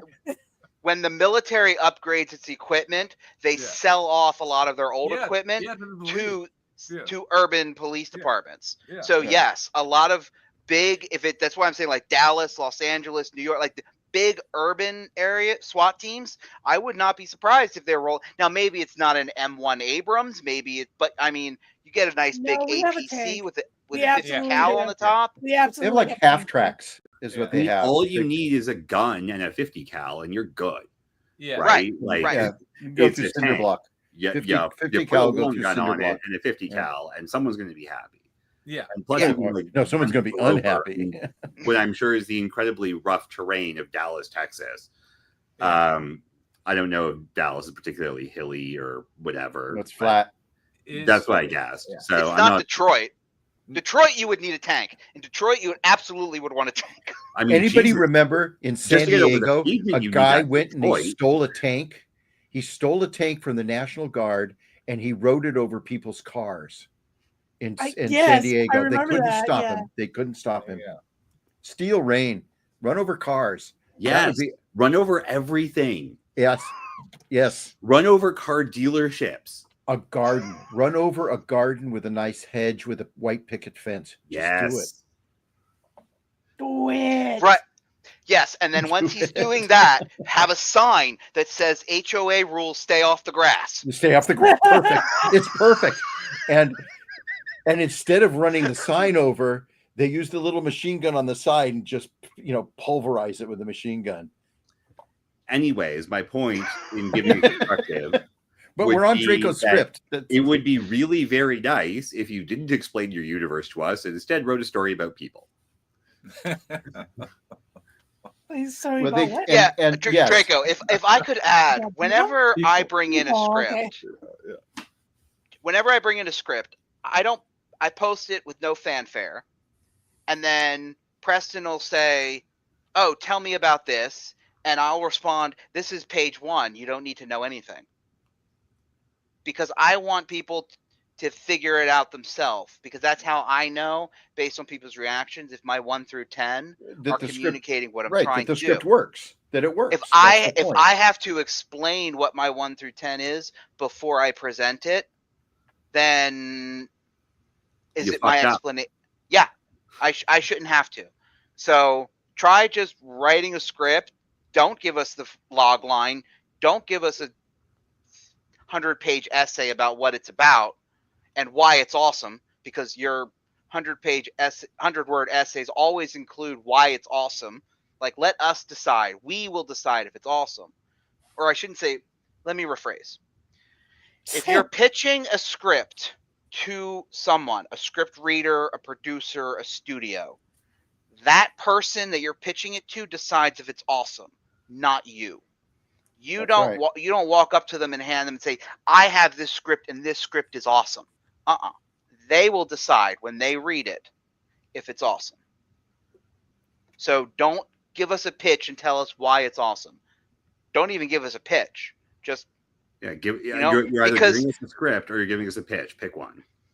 because here's the thing. They talk about the elevator pitch all the time. So you walk into an elevator with your favorite director and you want to pitch him on your screenplay. You got a 30-second elevator ride, because if you don't sell him in that 30 seconds, he doesn't read your script. You have a captivated group of readers who are going to read your shit. We don't need a pitch. We're going to read it anyway. So just don't give us the pitch and let us just read it. And then when we read it and we don't know what the frick is it's about because you didn't pitch us, and then we're talking about how we don't know what this story is about, then you know as a writer, okay, this is what I have to change. Instead, we only know that they're zombies because you told us there were zombies. There's nothing in this script to indicate that they were zombies. All you gave us is that they're Cannibalistic. That's it. cannibal protesters. So what? They're cannibal protesters protesting for their right to be cannibals. Yeah. That's all we know about these people. You need a scene from the satellite that's super close and shows them ripping a person in half, and one guy's got an arm and the other guy's got a leg, and they're eating them. And that's what those texts see. And Yeah. Colonel, you've got to come look at this. And that's what we see. Then we're scared. The audience is scared. My God, where's the army? Why aren't they killing these zombies? I mean, you've got to stir up the emotion from what these observers have seen that then drive the action for Steel Rain to come in and save the world at some point. There's your elevator pitch. John has a really good point about posting essays and stuff about why your work is awesome. If you desperately feel the need to justify your existence by means of an essay, I do highly recommend, since it seems to be your major interest, that you tell us how you want to contribute to the zombie genre, what you think is missing, and what you can add to it. Because you love this genre. So what's your take on it? Well, that is a pitch to you, Danny. That is a pitch. Well, That's sure, what you're but it's not bringing necessarily to a it. pitch for this story. It's a pitch for him as a creator who loves zombies. He's going to be the zombie guy. We already know he's the zombie guy. Everything's about fucking zombies. Even the werewolf one was about zombies. Cool. And like, I remember one, like, God, this would have been like September or October. It was like some ninja running from zombies in Albuquerque. Oh, that's so cool. A Oh, yeah. ninja scared Wait, of zombies. He did the High School of the Dead spinoff. Yeah. Yes. Or That- sorry, that was- like, That was it's all also zombies. It's zombies all the way down. So what I want, like, give us an essay about that and why you like zombies. Actually, so no. much. I think Xander was High School of the Dead, because he's the one that's in Albuquerque, isn't he? No, I thought that was Draco. Isn't Xander in like South Africa or something? I don't know. Well, whatever. Well, You keep giving us zombie movies regardless. So tell us about zombie movies, why you love them, what your influences are, why you're trying to fix the genre. What do you have to say Expand for it. zombies? Yeah, That would be really Yeah. interesting. Then give us the scripts independently. But like, telling us the stuff is awesome. Like, if I see something that you're writing that starts with that, I literally choose to not read it, because I'd rather just read your script cold and see if you succeed at what you apparently want to do. This was actually a good movie about a tank. I don't know if it was a good movie about any human beings, and as of yet, it's not a movie about zombies. I love the sentient tank. That is, Seriously, I'm watch prepared the to steal it. I'm Write that prepared with to the steal tank. it. Fingers! That would be great. It would be great. And the sentient tank gets pissed at the zombies. You know, That has would be- emotions. Yeah. Maybe the sentient tank Emotions. should get pissed at all of humanity. Maybe the Well, sentient that's tank the And then sequel. maybe That's it the can't tell the sequel. difference. Maybe it can't tell the difference between humans and zombies because they're both just like parasites that just like destroy everything they touch and come in contact with. Except eventually Cole's going to have That- to sacrifice himself to save humanity from the tank. And then Ooh, that's how the then tank you've got a learns conflict. that some humans are actually worth saving. Now, Robert, you know what the real conflict would be? If the tank was actually sentient and trying to protect Cole, because actually it had the soul of his dead wife that he had the picture of. That would be a good conflict. Oh, brilliant! There you go. That's perfect. And it's got a little thing like they used to put CDs in, and you would slide the picture in there. It would actually reach out and pick up the picture off of wherever it's stuck and pull it inside, and you would see all the code on this little screen, and then it forms this thing, and it falls in love with his wife, who then the tank falls in love with Cole. There's Christine. Very cool. What if like, you know, there's any number of things that zombies can signify. I'm suggesting perhaps loss of humanity in certain emotions that our sentient tank can therefore resist. And contrast it with that romantic twist, however you do it. That would be, and that means Cole suddenly makes sense in these 10 pages, because otherwise he's a not entity. He's just brooding, and all he wants to be is inside his tag, i.e. his wife. Yeah, I'll believe that. I'll believe that all day. Rudy, and there's a tentacle. There's a room for a tentacle. And we're back to being a John Lamont script. What, John, would you write this script I'm saying right now? Um, Can we have competing tank scripts? I'm kind of Do you want busy, me to write but This I would be an bet interesting you idea. the amount of money that we'll finish it first. We'll get to 90 pages before Draco does. Shit, we'll get to 20 pages before Draco does. I'll probably finish Harpies and that script before Draco does. Yes, you have time to write. Absolutely. Like, Yeah, I don't have much of a life. what I'm saying is, like, dude, give us some emotion. You have characters who are only ever gritty. Like, if the guy's mourning his dead wife and his kid, put their souls in the tank, give us a sentient tank, have him ride his wife into Dallas and destroy all of the zombies. I want to see that. That is a movie with something to say. Even if that thing is, I love tanks and I love batshit crazy action. Those are two things I'm behind. Like, you don't have to be that sophisticated, but you do have to have something to say. And that means finishing it. That means continuing it. It means, like, figuring out your premise, or think about how everything in your movie needs to be about people. Like, those are your themes, because otherwise it's a whole bunch of action descriptions that are kind of cool and going nowhere. There you go. All right. I think that's pretty good for tonight. Yes. That was pretty good. I was very pleasantly surprised by that bit in Harpies. Yeah. I'm glad I surprised you guys in a good way. But by I the mean, way, I knew there was going to be some surprises, yeah. but I'm glad I surprised you guys in a good way. Yeah. By the way, John, now you've received your books, right? Palace. Yes. Oh, I actually read Palace. Yeah. What'd last you think? night for the first time. Yeah. It was good. Well, thank you. It was. So one of the things that I noticed because I know you don't plan your series in advance. Right. There were a couple things that I noticed that you set up in like the early issue ones that you actually paid off, which was very clever because just because I know how you do things, you didn't plan to pay.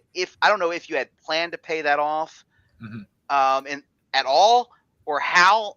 But the fact that you were able to plan it, now I'm not blanking on what it was. I mean, I'm curious too, because that was some of my suggestions for issue 5 when we were in the final bits of editing. Well, like we get to meet in issue 5, or like 4 or 5, like Governess Sarah that was only discussed in issue 1, in dialogue, stuff like that. No, I mean, I remember like some of our editing after we took it off stream was just like, oh hey, what if we pay this off, and like what if we pay that off and make the dialogue work, like when we were doing those edits. Yes, and that could have been what it was. But I don't remember what. Or again, it was like really cool stuff with the Silver Hydras and like Gretchen, because like you paid that off just fine on your own, Preston. Okay.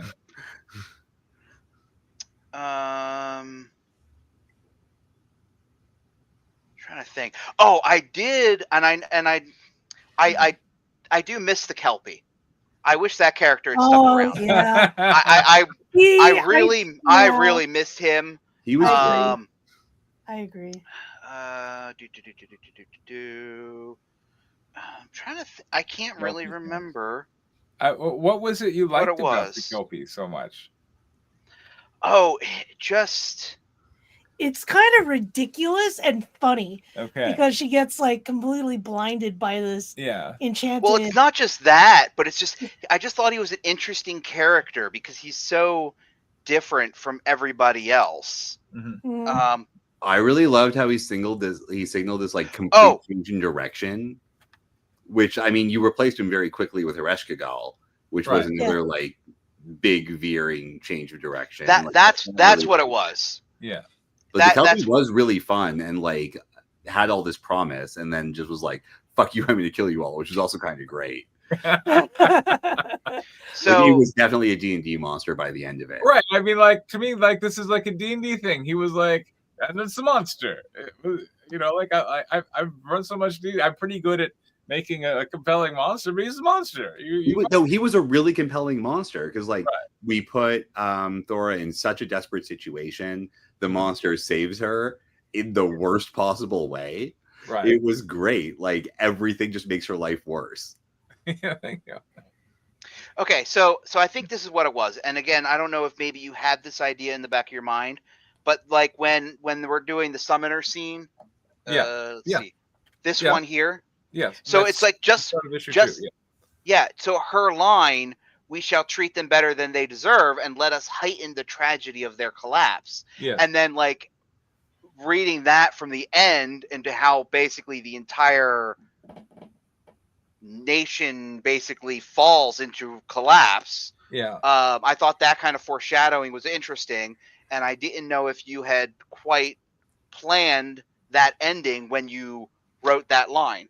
So I thought that was kind of interesting. No, because I hadn't. But I will say that payoff was all Preston. Right, but my point was because you don't write that far in advance, that line. I mean, unless you retconned it for the trade. No, that was the original line. Yeah. Then I mean, the fact that like something, and again, this was just me knowing that you don't write several issues in advance. Right. To come up with a line like that, foreshadowing something that you had no idea you were going to even pay off, how you were going to pay it off. I mean, to me, it was stating the theme of the story, which is women vying for power can become catty and violent. And Preston, I'll answer it to you this way. As somebody who has spent the last 20 years in various professional office management situations, right? When I have worked for larger companies, and everyone in the office are all women, and when my boss is hiring me to go and replace somebody in that office, almost everybody is glad that there is at least one guy in the office. Yes. Yes. I get that. Like that is exactly what you're doing here is exactly that. It's that, and of course I'm the guy, so I don't really see it in that context. I hear about it, and Right. I never get into office politics and gossip and that BS. Right. But I know about it because a lot of times my bosses will say, hey, like this assistant manager, we're moving her to this other office because she's not getting along, and we think you're going to fit in great. By the way, everybody else in the office is a woman, but we think you'll be fine because that's what they need. And yeah, everyone get there, everything's fine. And my senior manager is a woman, the admin assistant's a woman, and everybody gets along. Gosh, great. But yes, that is a common thing that I have been told in various times in my 20 some years in professional offices. So I can kind of see that same concept here, where yes, they kind of do that. It's kind of where like Edmund, for all of his faults, kind of becomes that male character that kind of sets things off.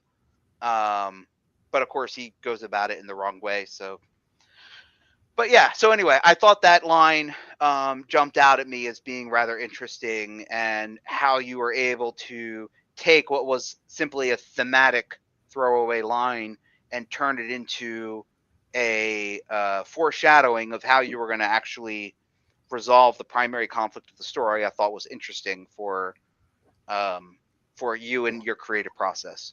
Thank you. Me, I don't know if I trust myself enough to do that.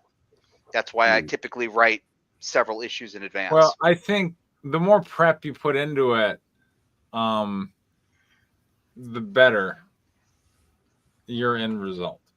But at the same time, it was a business, and I ran it like a business.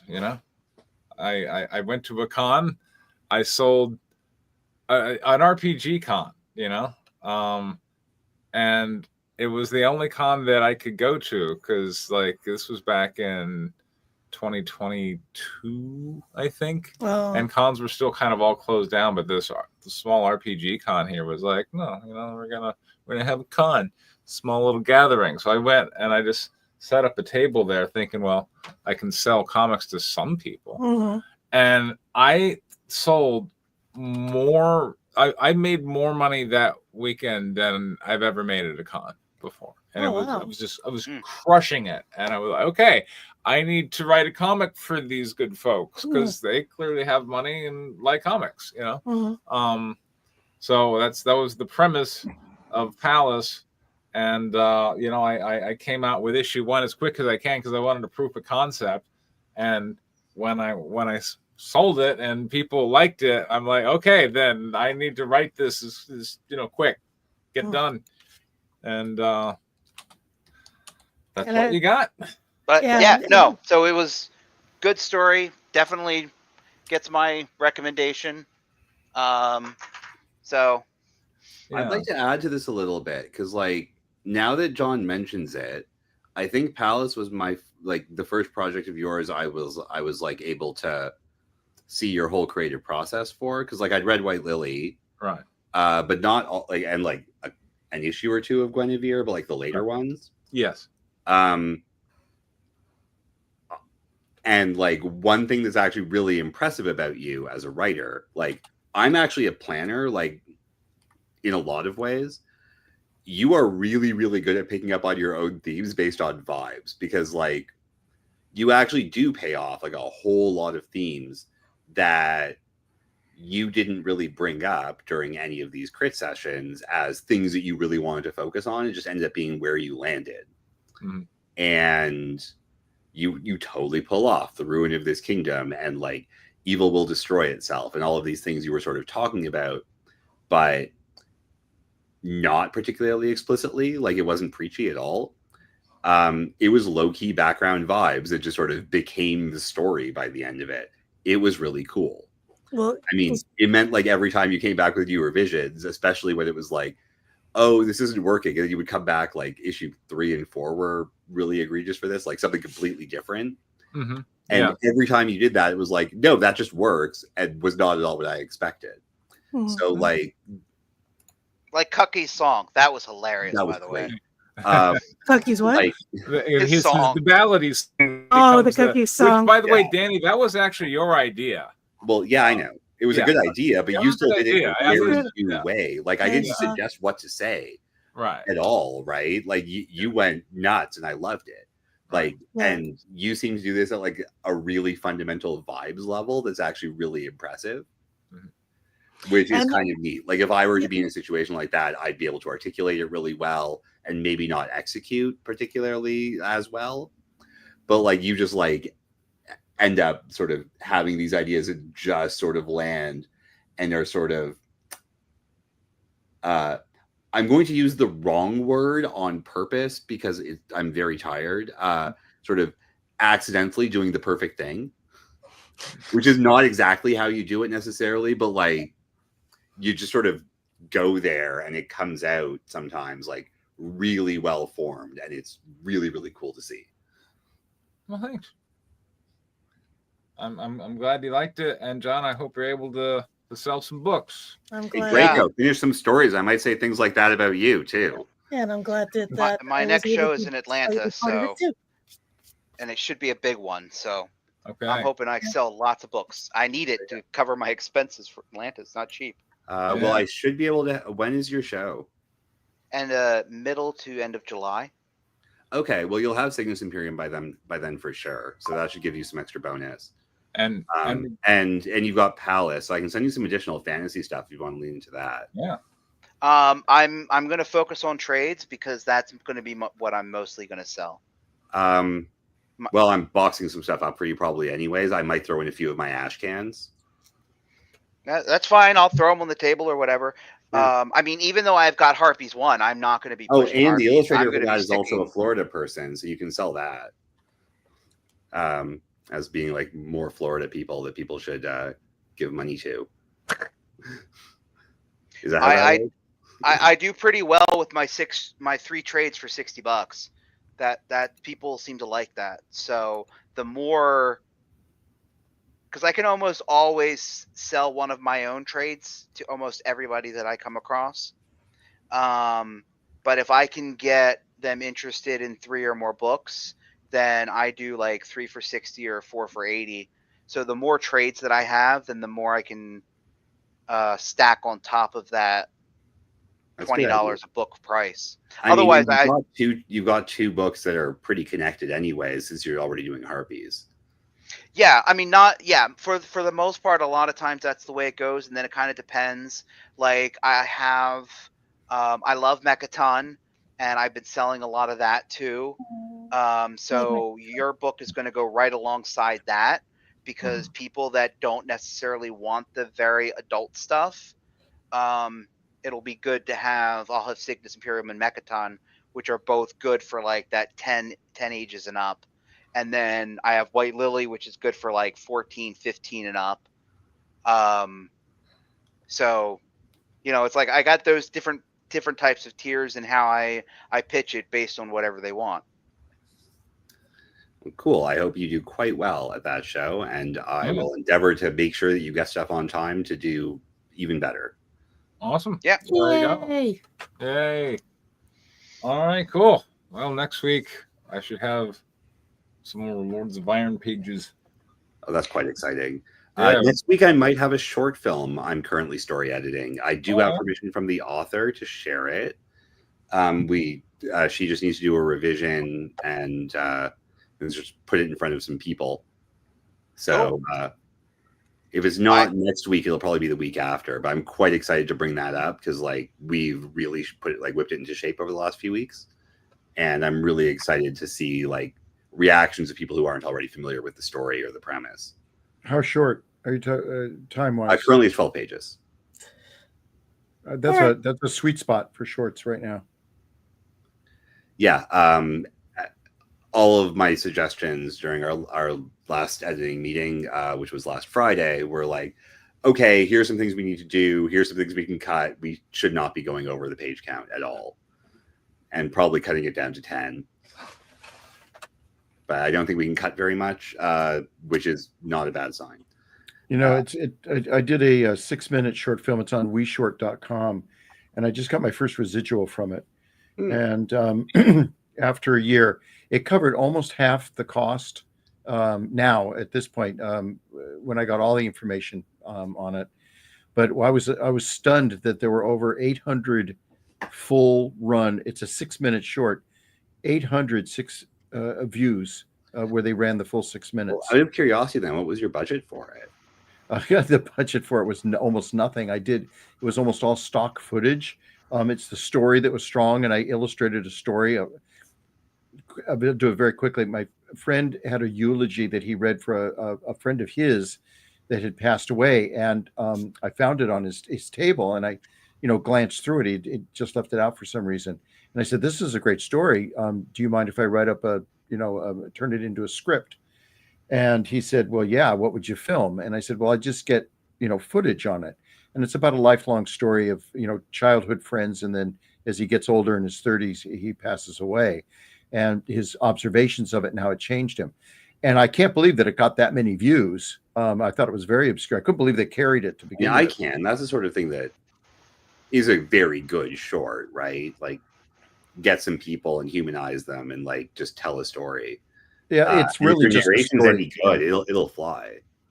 I thought about doing it as a dramatic thing, and then I thought, no, you can't act something like this. So I just got representative imagery that everybody could relate to, and so it's all stock footage, and it worked. I'm stunned. I had no idea it would work. So there you go. I think I just got a link to a preview clip of a short I worked on last summer from the producer, and I'm really excited to take a look at that when we get off the call, and hopefully sharing it with you guys soon because it looks damn good. Awesome. All right. By the way, Miles of Frontier Crucible fame will be attending San Diego Comic-Con with Dan and myself. Hooray! Yay! Anyway. He's gonna run off and climb a mountain somewhere. Yeah, exactly. I don't expect to see it. I mean, he's going to do it in the middle of a conversation. Yeah. Especially when you're about to need him for something somewhat critical. We'll be on the other side of a fucking mountain somewhere, as usual. Anyway, but yeah, should be fun. All right. Next week, Lords of Iron, more stuff. Take care. I'll have another script that won't be Harpies next week. There you Because go. I've been working on something else on this side too. Okay. So, well, I'm still working on Project Delta. So Okay. I've got more Project Delta pages I think you guys are going to really like. Okay. Awesome. So, Okay. All right. Take care. alrighty. Night, everybody. Good night, everybody. Night, everybody.